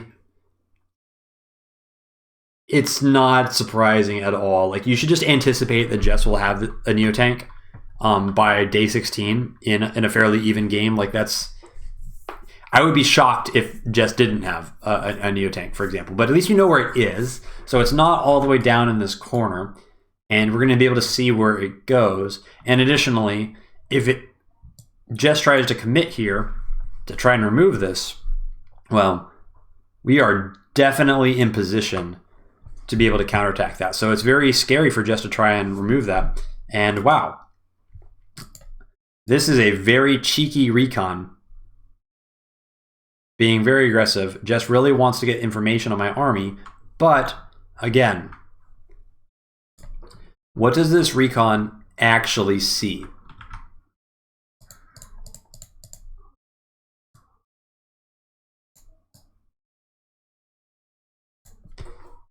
Sees an anti-air, sees tanks, sees 0 air units, doesn't see the bomber either. So we are still managing to withhold extremely critical information from Jess. Jess does not know how many air units we have. This is very, very important, and this Recon is going to get picked off, and like this part of the map belongs to us, so we can pretty aggressively remove the Recon and feel safe from getting counterattacked as well. We do need to kind of use this tank on the road here to get enough bonus to be able to have a chance of removing this with 2 hits. Otherwise, we'd have to put something on this tile, and we really don't want to expend 2 vehicles We can kind of let this guy hang out exposed, and if the Neotank wants to have a bite, then obviously the bomber will be ready.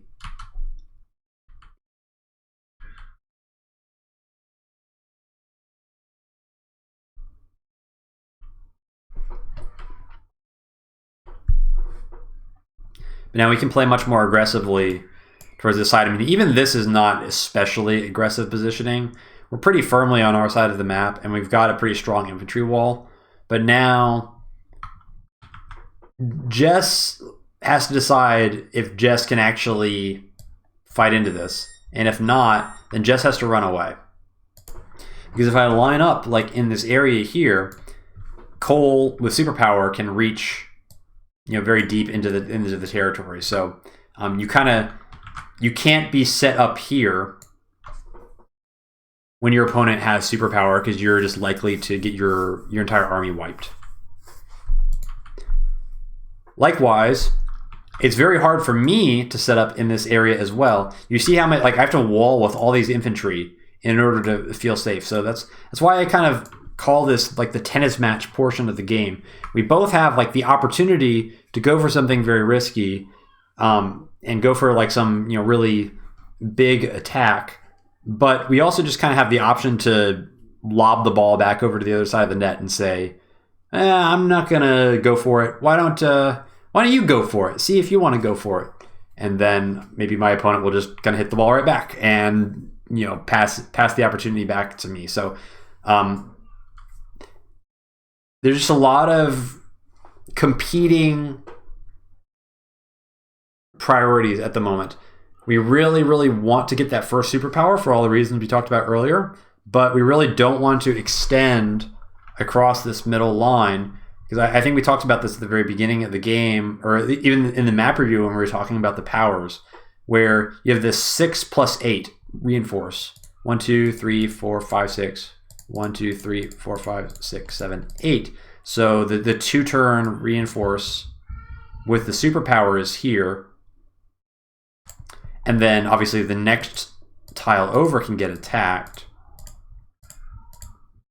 So literally any units that cross the center line are activating Jess vehicles if the superpower goes off, which means you really, really, really don't want to be across the center line unless you're getting like a really substantial advantage by being across the center line, because you're going to be creating more units for Jess to hit you with in the counterattack by overextending over there.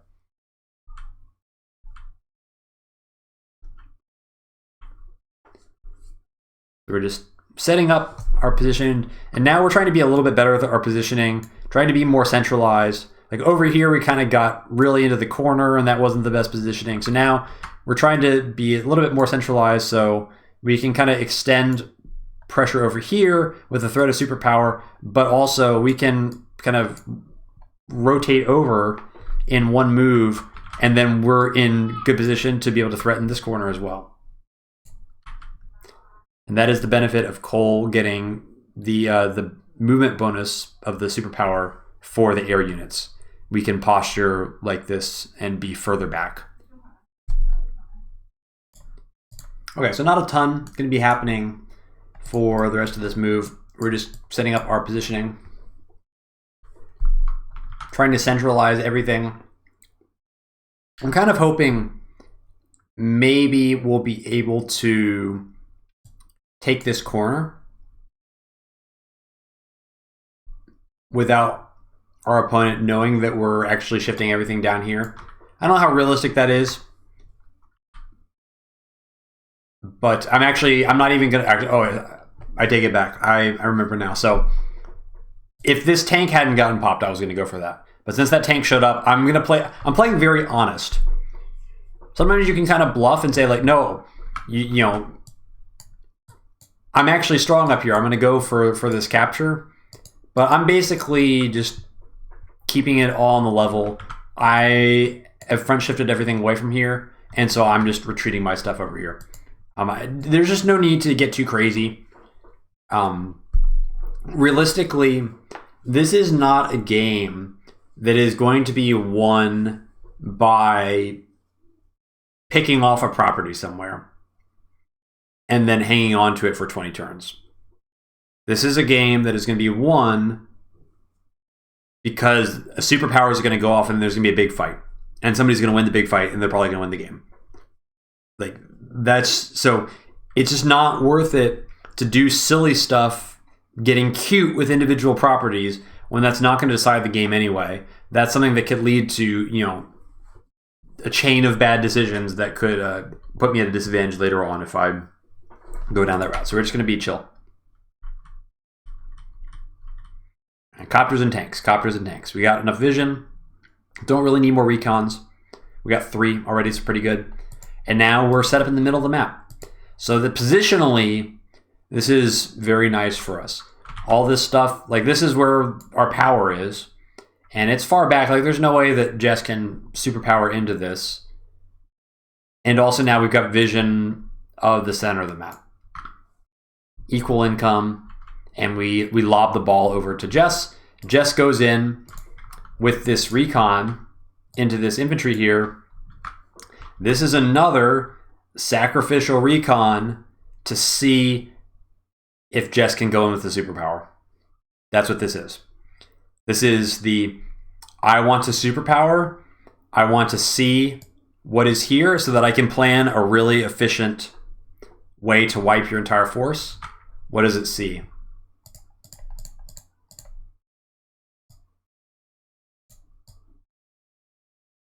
Nothing. It sees nothing. Infantry, tank, recon, all this stuff, Jess already knew where it was. What stuff does Jess not see? Bomber, 3 copters. Really, really important. So now Jess can't attack. Because you can't just blindly send all of your stuff into this wall of infantry without knowing what is there to counterattack you and superpower into you.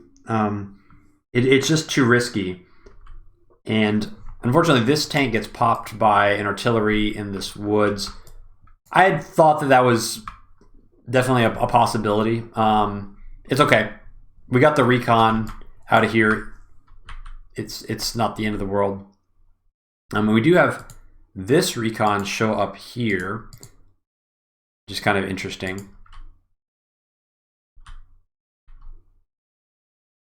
Unlucky roll doesn't clear off the 1 HP tank with the infantry, so it's going to have to use a second infantry to clear it off.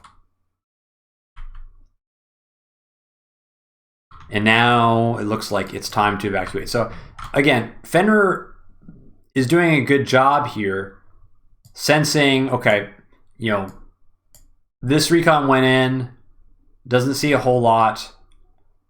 Maybe everything is just kind of far back here. So going in a little bit more aggressively on the other side and realizing, okay, I need to get out of here, which is correct. Jess needs to get out of this corner for sure. So this is, I mean, it's not great for Jess because this recon is just being sacked and there's not really a whole lot of counterplay. Like, it didn't even clear a unit off. It just did some chip damage to an infantry on a city, which is like the worst possible thing that you can do as a recon.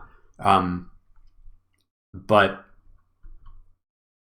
it's sensible. So Neotank leaves.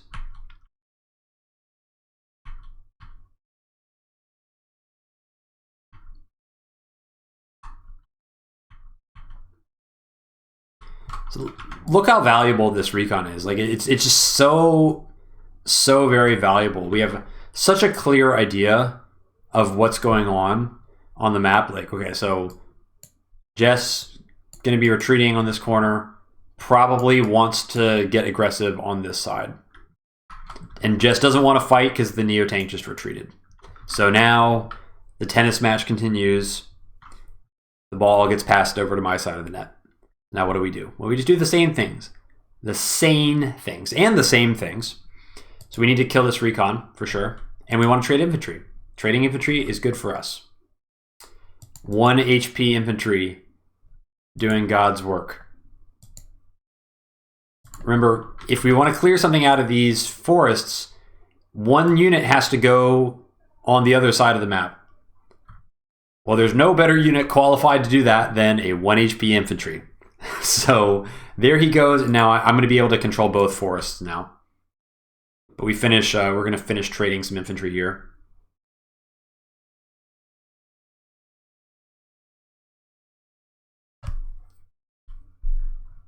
And so now we're set up to take this corner back.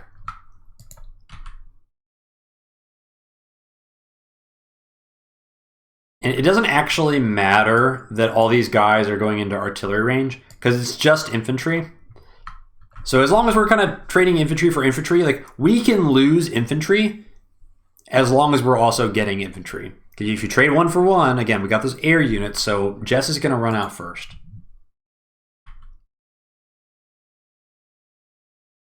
And it does seem like just everything is pretty far back. I don't really think that Jess is in position to push this side yet. Maybe it's going to be another turn or two before she's available to do that. So I just kind of want to see what's going on. We'd love to remove this recon as well. If there's one thing that is definitely true, Jess is never going to be able to superpower aggressively into my army without having any recons available.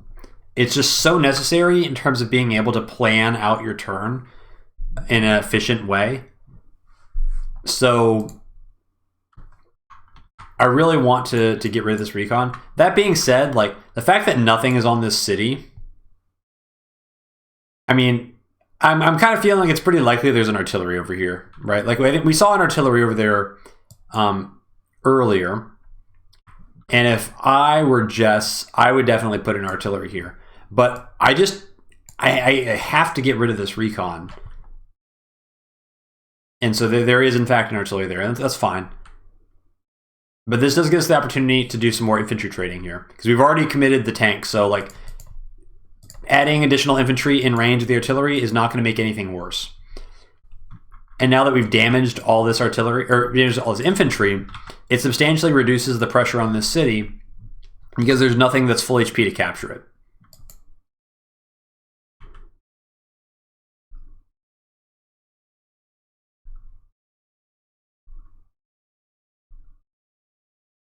We can also be very aggressive with our artillery positioning here, because anything that comes to attack this artillery is going to be crossing the center of the map for Jess.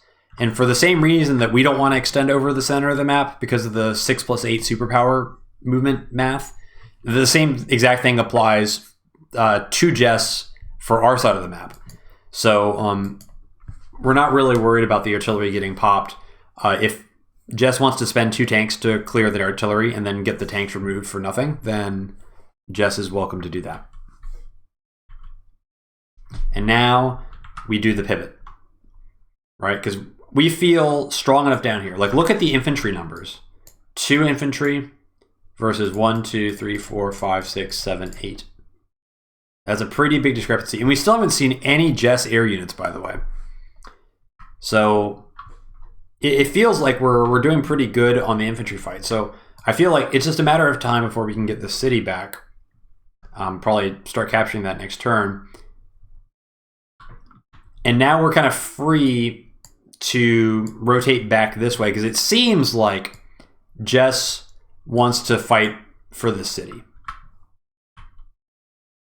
So if Jess wants to fight for that city, we're going to be ready. Jess has no vision because we just killed all the recons. So we can actually get a little bit more aggressive with our positioning here with the bomber. So our air units are kind of creeping a little bit closer to the center of the map than we have previously.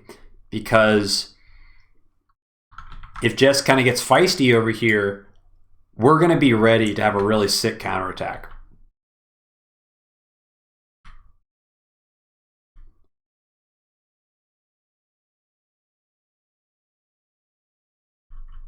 And we go triple tank.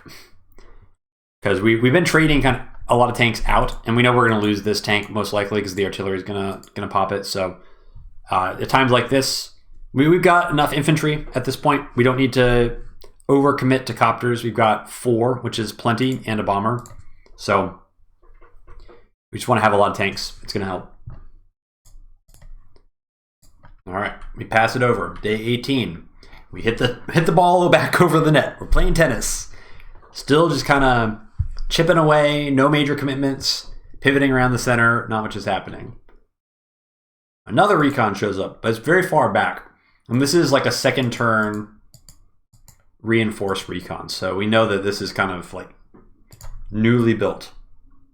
I mean, obviously, it's not able to see very far into my territory. So the vision lockdown plan has kind of worked out all right. See an anti-air show up and pop this infantry. So that's kind of unfortunate. Anti-airs are kill on sight right now for me, because my surprise power is that I've got all these air units, right? So the bottom line is, when we fight, if I have enough air units more than Jess has anti-air units, then the game is going to end very quickly. So any anti-air that make their presence felt on the map, we would love to kill them. That being said, it's going to be very difficult to kill that anti-air unless we end up superpowering this turn, because this tank can reach here, and then like this guy can reveal it, and then this guy would be 5 HP and maybe could like go here.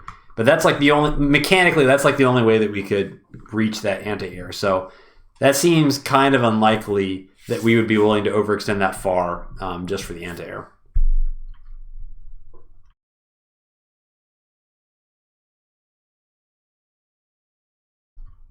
That is nice. The tank comes in and now is within range of the artillery. So sure, we kind of got a tank smacked by artillery there, but the counterplay is also there. And that's kind of why you need an artillery to match the artillery. We see the artillery here move out. So seems like Jess is electing to not continue this fight, knowing that the infantry fight is kind of futile. And I think Jess feels like she can't maintain this position anymore, because it does look like the fight is going to happen over here instead. So we see the front shift clean as day, like right, the recon in the woods, like we see everything. You know exactly what's going on. Everything is coming this way. We get our 1 HP guy taken out. Thank you for your brave and valuable service. I salute you. Cleared a space for this recon to be here. Cleared off the other guy over here too. So that 1 HP infantry did like incredible work. What?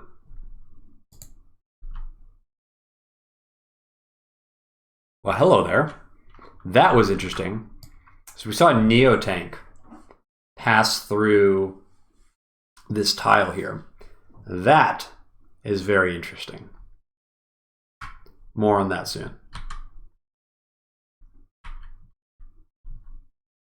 That's like an incredibly critical piece of information that having this center control and having the recon in the woods ends up giving me. And day 18 for me, ball gets hit back over the net. We're playing tennis. Now it's my turn to do a hit. Now, this is obviously a very important turn. There's a few things that are good about this situation. So first of all, I pivoted here last turn. So I correctly anticipated that Jess wanted to front switch to this direction.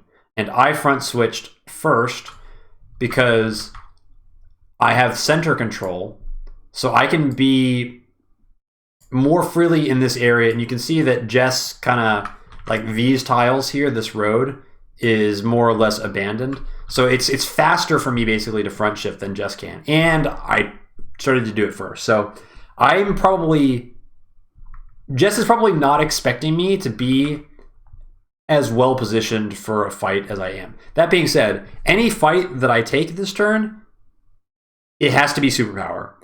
It's either we superpower and we go for everything, or we hit the ball back over the net. And hitting the ball back over the net looks something like we just take the city. right? Like we saw everything leave. So Jess is just conceding this city. We're going to get the city no matter what. So we just take that, and then we try to get the artillery hit on the tank, and we just kind of control this area and things like that and set up for next turn. So those are the two options. But there's a lot to think about, and I think this is a good time to talk about something very fundamental, which is, when do you attack? And how do you know if it's the right time to attack? We all know that overextending is bad, but at the same time, if overextending was always a losing strategy, then everybody would just sit on their half of the map for the entire game, and every map would just end in a draw, basically, because nobody would be attacking. So there has to be some situations in which attacking is actually better than defending. And if that's the case, then we need to know when those situations appear so that we can be ready to take advantage of them when they arise. So again, let's think about the price. Like, what is the price of overextending in this case? The price of overextending, and the overextending is crossing the middle line of the map. We talked about the 6+8 a bunch of times. So if we cross the center line of the map, we are activating the vehicles that were built from these bases 2 turns ago. So there's 3 bases total. So you should just assume that that's 3 vehicles that you are activating that basically will be able to participate in the fight that otherwise would not be able to. And if you have 3 vehicles built from 3 bases, that's roughly 23K, right? That's our income from every turn. So it's like 23K roughly value of vehicles that are going to get added to Jess's army if we go over the center line. Now that's a lot, but what we need to consider is the damage that we do in attacking first, plus the advantage that we gain from having the superpower first, plus the advantage that we'll gain from likely getting the second superpower first, right? Because if we get the first superpower first, then we're going to build up charge for the second superpower first faster. So like, there's a lot of advantages to be gained from attacking first and from superpowering first. Do we think that the value of those advantages surpasses the advantage that Jess will get from adding 23K unit value to her army? So that is like a very specific, kind of concrete way to think about, is it a good idea to attack in this situation? All right. And so this is exactly the information that I'm thinking about as I try to plan what I do on this turn. Now, fortunately, I have a lot of information to play with because I've had such good vision over the past couple of turns because of my center control. And in order to know if I'm going to get an advantage from, a substantial advantage to counteract that, large reinforcement advantage for Jess, I need to know if I'm going to be able to pick off that neotank. That is the critical question. There's a lot of advantages potential. Like, there's a lot of potential in an attack. Superpowering will let me kill this anti-air, most likely, right? Because we can get there with these 2 guys. So, and that's really good. Like, we would love to remove an anti-air just as we reveal these 4 air units that we've been holding on to the whole game. Because it increases the odds that Jess will not have enough anti-air, or maybe the anti-air will be out of position. Because, again, we have the movement advantage with the air, so we're much more easily able to consolidate our forces and attack with a single death ball, because all of our stuff is going to get two extra movement. So not just our vehicles, our infantry, and also our air units. So we're going to be very well kind of consolidated in our attack and grouped together, have a lot of synergy. So So back to the Neotank question. There's a couple of possibilities. So first of all, we need to figure out where our bomber can hit. So our bomber can hit, say we can clear out all this stuff. If we superpower, like, we can probably clear out the majority of this stuff, right? So bomber can reach the edge of this red line, which means that it can attack stuff here with superpower. If the Neotank is here, it's probably not good enough for us.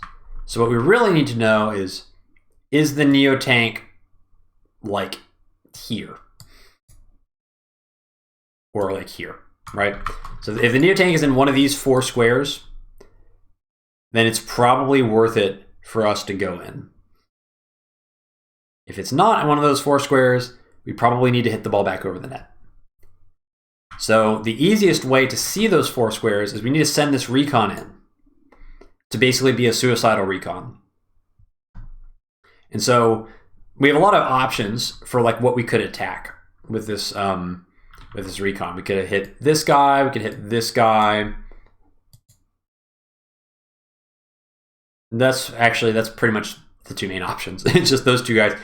We could actually even send it in a recon to hit this 4 HP infantry, but I kind of want to use, like, if we end up superpowering, I kind of want to use this 8 HP guy to clear off this guy. So I'd rather not use a recon there.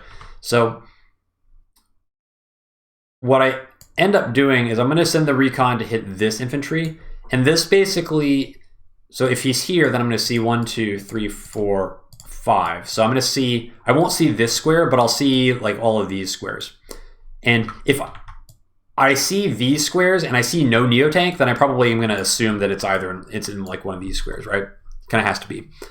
So the reason that I send it here is because this will kill the 6 HP infantry. And in the event that this Neotank ends up being somewhere that I don't want to attack, like probably this square, then at least I'm trading a recon for an infantry. And then I can just hit the ball over the net and just be like, oh, I wanted to attack, but it wasn't a thing. It's the least bad situation in the event that we don't end up attacking. Well, Neotank is here.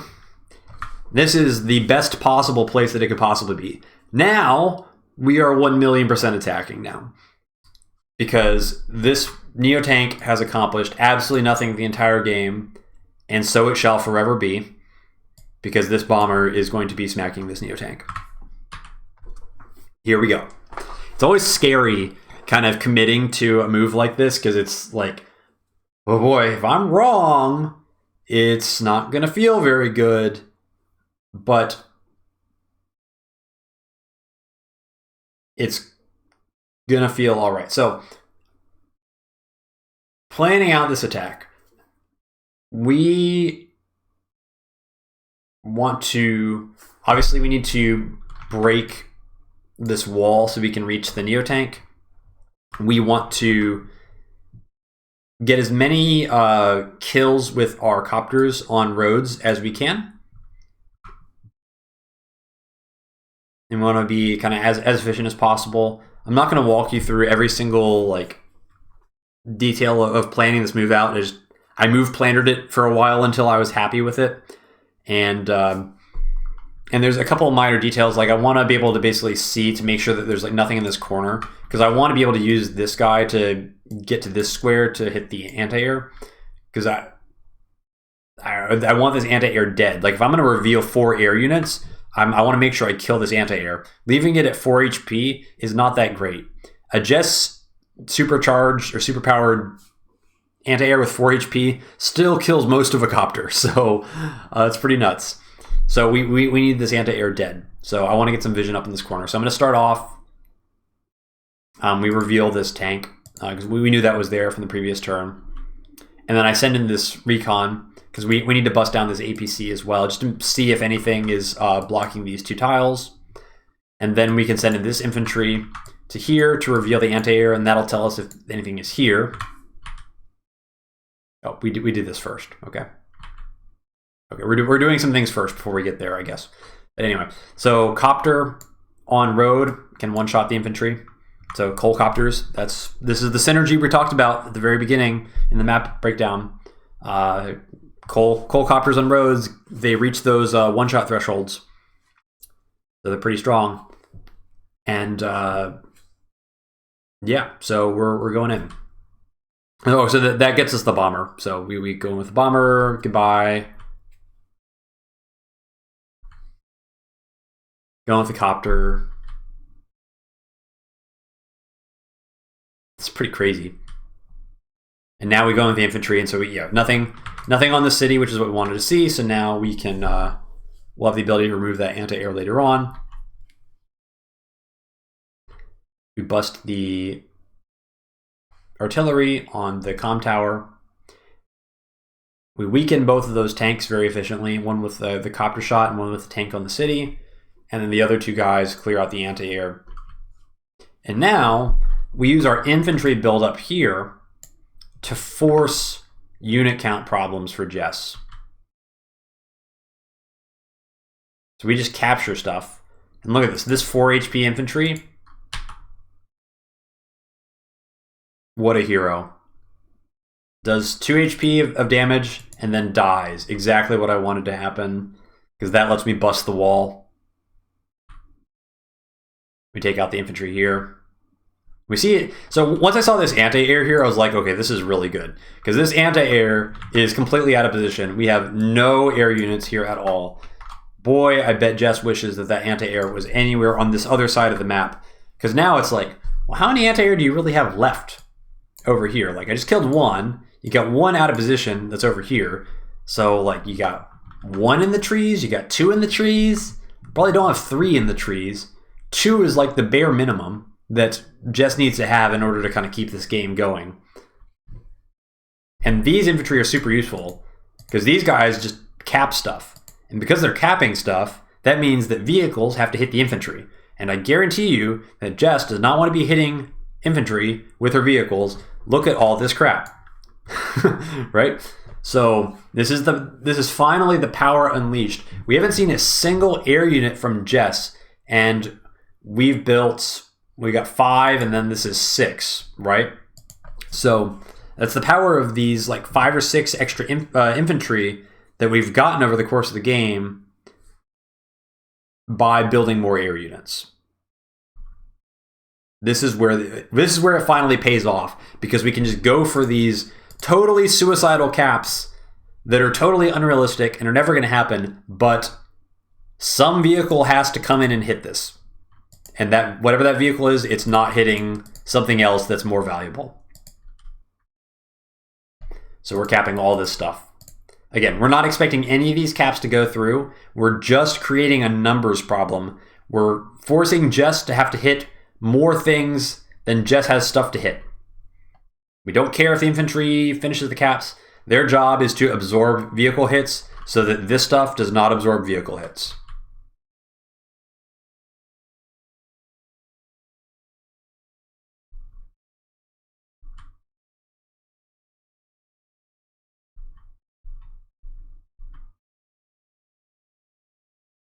We actually go in with this tank.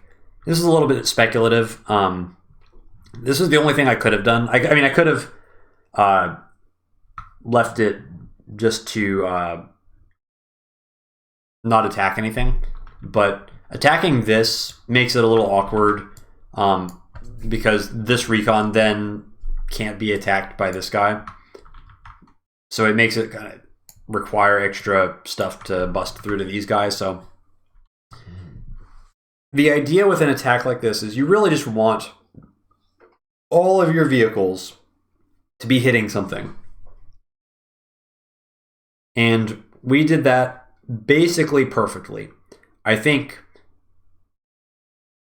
every vehicle that we had, basically on the entire board, other than the ones that are just immediately reinforcing, attacked something this turn. So like, and that is a result of just the good positioning that we set up prior to this turn. It all just kind of worked out. And also, Koal having that extra movement on everything obviously makes it much simpler to be able to make that work. But we need to have like a really damaging decisive attack here, because otherwise those bonus units from Jess that are going to show up next turn are going to turn the tide. So it's very important that kind of the execution is very clean and that we're really maximizing the amount of damage we do, because things are going to either snowball for us or snowball against us, most likely. It's not going to just kind of equalize out. It kind of can't. All right, so let's see what the damage is. Overdrive, as expected. Medium tank shows up. Okay. Didn't expect to see him there, but regardless, see that? We see the bomber die. It's not surprising to see the bomber die. Bomber did its job. So thank you, Bomber. You did great. Also, the anti-air killing the bomber means anti-air not killing copters, so is what it is. Neotank comes in, eats a tank. Recon hits an infantry. That's good. Tank hits an infantry. That's good. Recon gets murdered. Unfortunately, we do lose that artillery. I could have played that maybe a little bit more safe with the artillery, but for what it's worth, this tank, I think, was like here or something. This tank went down here instead of going this way. So that will end up helping me later on. There's no infantry over here. So even if Jess ends up stronger here, it doesn't really matter because there's nothing that Jess can accomplish without infantry.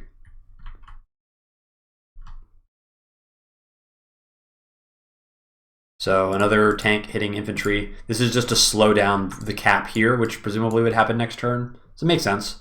But obviously the tank's going to die.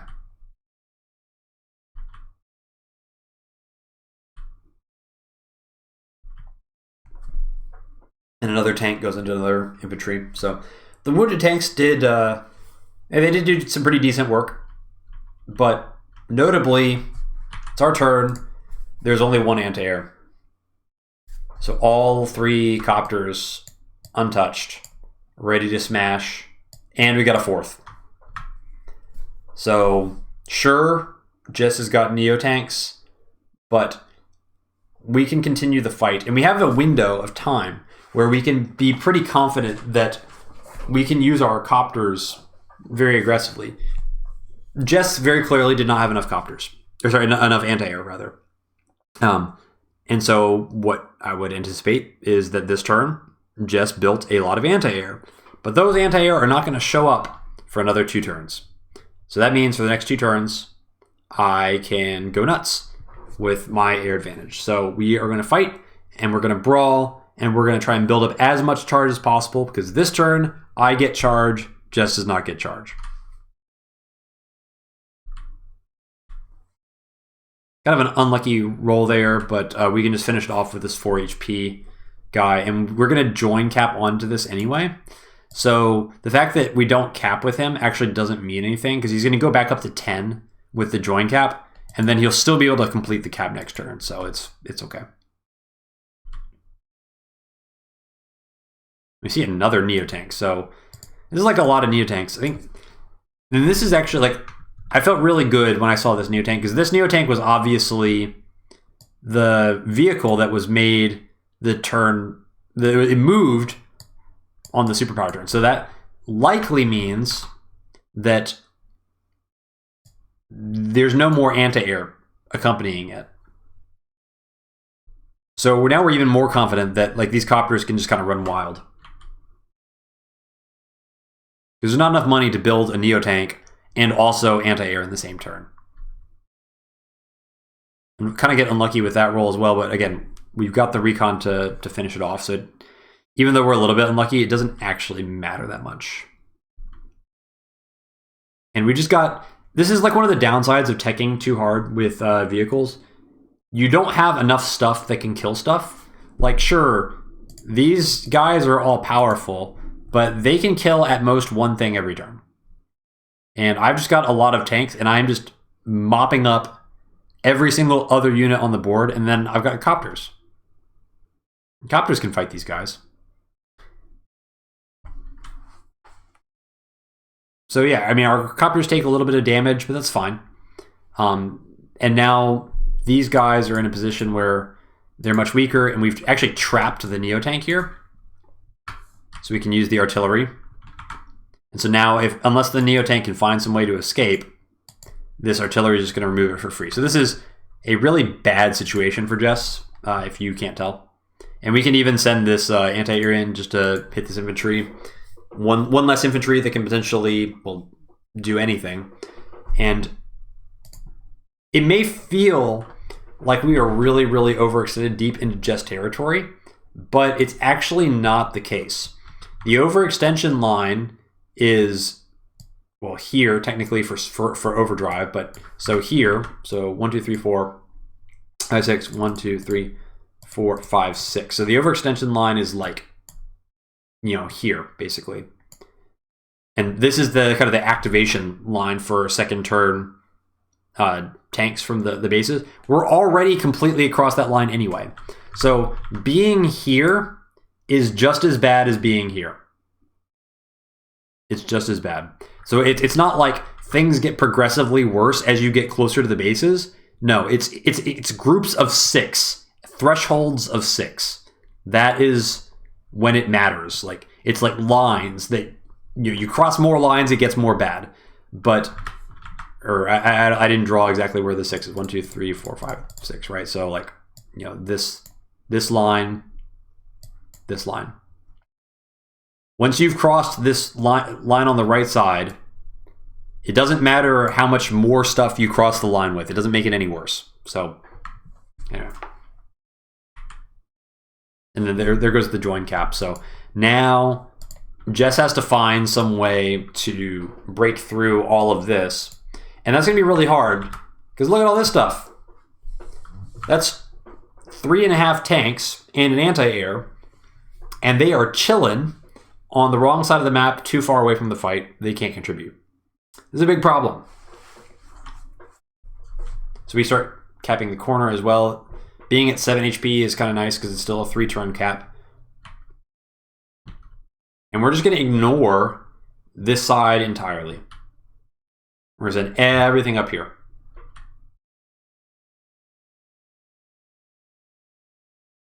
We managed to take out that tank. We can't realistically retreat this tank, so just removing a tank kind of creates a 1-for-1 in terms of unit count. And we're already pretty strongly advantaged in unit count anyway, so any 1-for-1 trade is going to be good for us. And we just try to retreat the rest and see what we can keep alive. And now we got another bomber. We saved up for it. So that's going to replace the old bomber because we see a lot of tech. You lose this tank. Not surprising. See a Recon come in. We see another anti-air come in. This is actually kind of surprising. I wasn't expecting another anti-air to show up. Especially from like, I don't know where it was, like 1, 2, 3, 4, 5, 6. Yeah, it was like here, right? So that was kind of surprising. But anyway, neotanks eating tanks. That's what they do. But importantly, these two vehicles just combine to kill an infantry. That's good.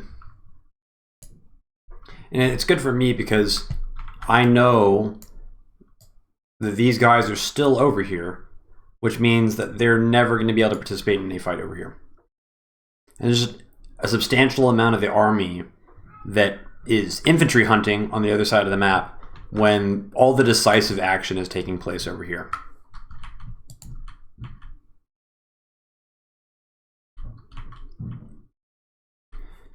So we did successfully manage to hold on to this square. So the join cap, the rare Elagatua join cap, ends up being successful. So now this is a 4K lead for me because I got this this property the previous turn. So already this attack has been a huge success. Once you get a 4K lead, it's pretty substantial. And Jess has no infantry, as you've probably seen by the lack of infantry anywhere. So even if somehow I get pushed out of this location here, the amount of time it's going to take Jess to put any pressure back onto these cities is going to be really, really long. And we're only 15 turns away from the day limit. So it's not, incredibly far away necessarily. Also, we're going to superpower this turn. Again, because we got the first superpower, now we get the second superpower. And this is going to be pretty bloody because we have a lot of tanks. Copters, even damaged copters, still pretty good.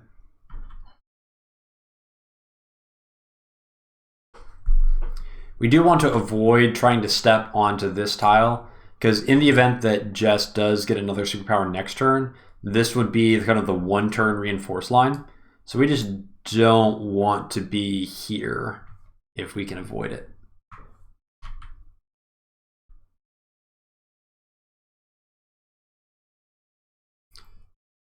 So this artillery being there is kind of annoying. We don't really care,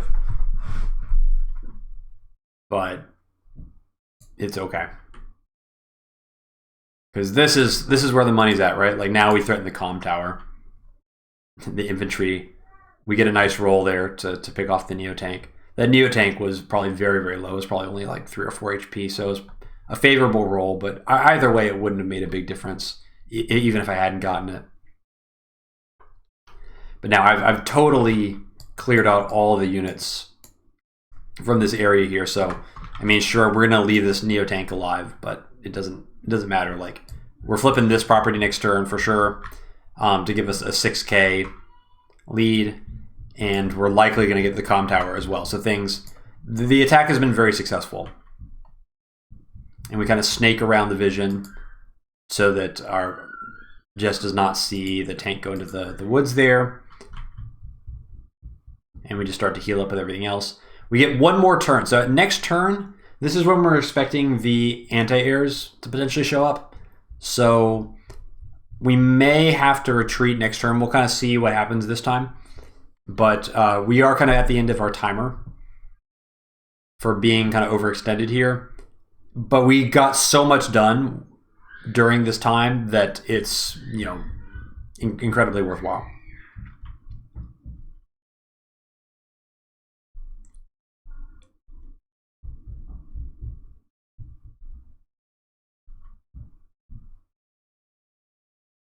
It is pretty crazy when you get almost vision of their base. It's pretty wild, right? And the anti-air gets blocked because we snuck in a tank. So that was pretty nice. We're definitely expecting one of those two forests to have an anti-air, because that would be the one move reinforced from the bases from the previous turn. But yeah, that's it. Kind of a wild game, like very, very even back and forth for a long time.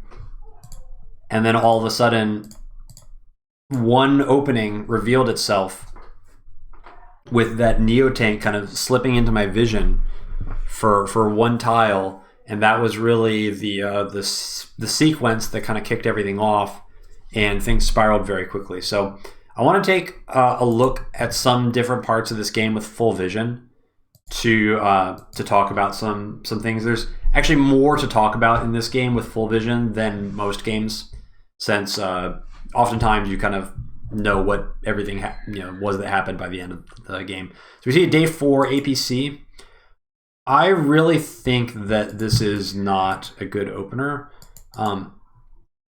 So it's kind of weird. Like, the first infantry actually goes out onto the map instead of going for the airport.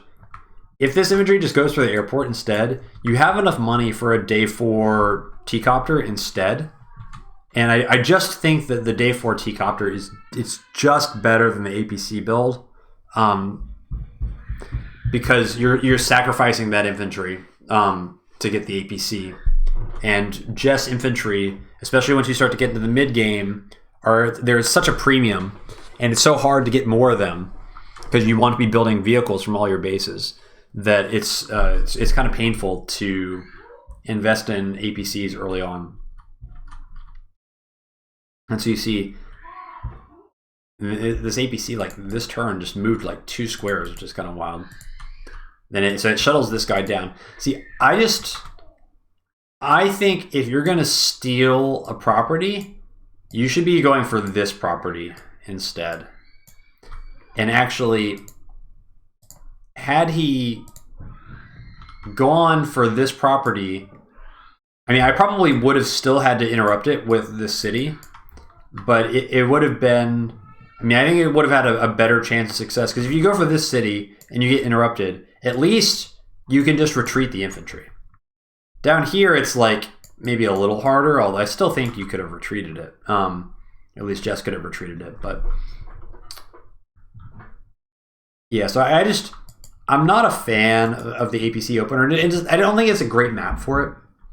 It's just so hard to steal properties when the reinforce along the sides with recons is so fast that if you're trying to steal a property, you're basically just hoping, like, you know, hope my opponent doesn't build any recons in their first 2 vehicles. It just seems like it's a really high risk, low reward play to me. So my opponent has good control of the middle for a large portion of the game.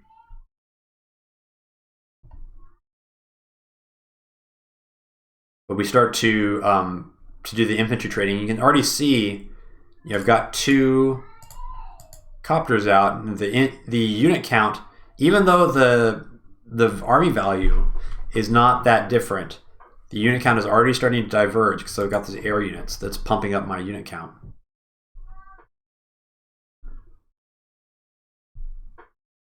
So you see the neotank is already out by this point. So I'm going to switch over to Jess's vision here. So you can see it's like not seeing a lot here. Honestly, not that much here either. Like, see infantry, you see the retreat, just these 2 vehicles here, and that's about it. This neotank has just been chilling in the back lines the whole time. Like, he hasn't done anything. He does extend here, so this is kind of a nice attack, and I think it was a good decision for me to just kind of let this go. I did not have a realistic way of trying to contest this. I didn't realize that Recon was in there this turn. That's probably why he could be so confident that he could take the corner, because this is a very aggressive spot for it. But somehow, despite everything, Recon doesn't really see anything meaningful.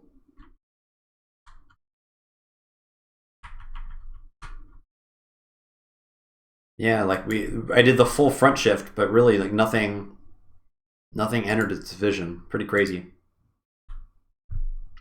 And now we see the front shift kind of starting to head back the other way.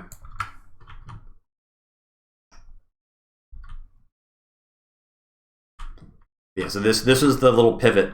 So I think one of the key things here is when I start taking the middle, all this stuff kind of is trying to snake around outside of my vision in the front shift. But for me, the front shift is here to here and then back, just between these 2 little points. So it's just like kind of a 1-turn pivot, right? Like all this stuff is just kind of like bouncing around this little square here to be in position, and I can do all that and remain out of vision because I have control of the center. And so that is the real value of that center control. It's the information, and then ultimately that information sets up the play where I get that critical piece of information about the neotank popping into vision that then lets me go for the super. And you can see like the super is very, very devastating. We're way ahead in army value, but especially it's the unit count that really decides it.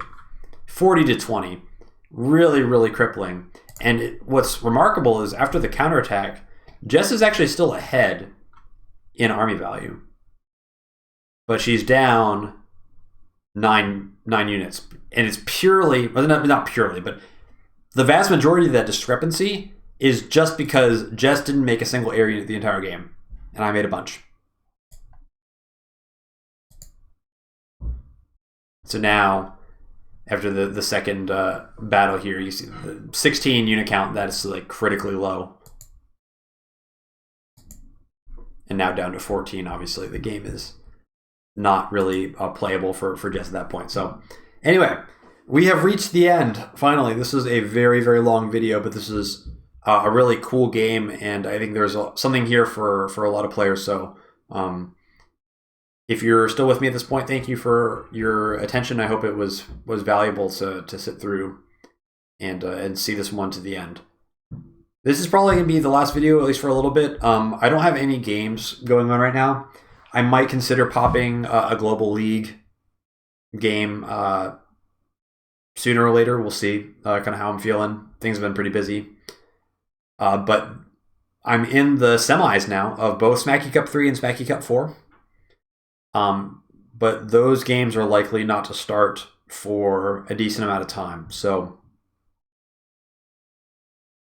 and then obviously they won't finish for a fair amount of time after that as well. So we'll see what happens. But maybe if things get too boring, I may find a fun replay to commentate or something like that doesn't have me as one of the players. So yeah, let me know if there's anything that you have any questions about this game or any other games. And I'm going to wrap it up because I'm tired. So thanks for watching. See y'all next time. Bye-bye.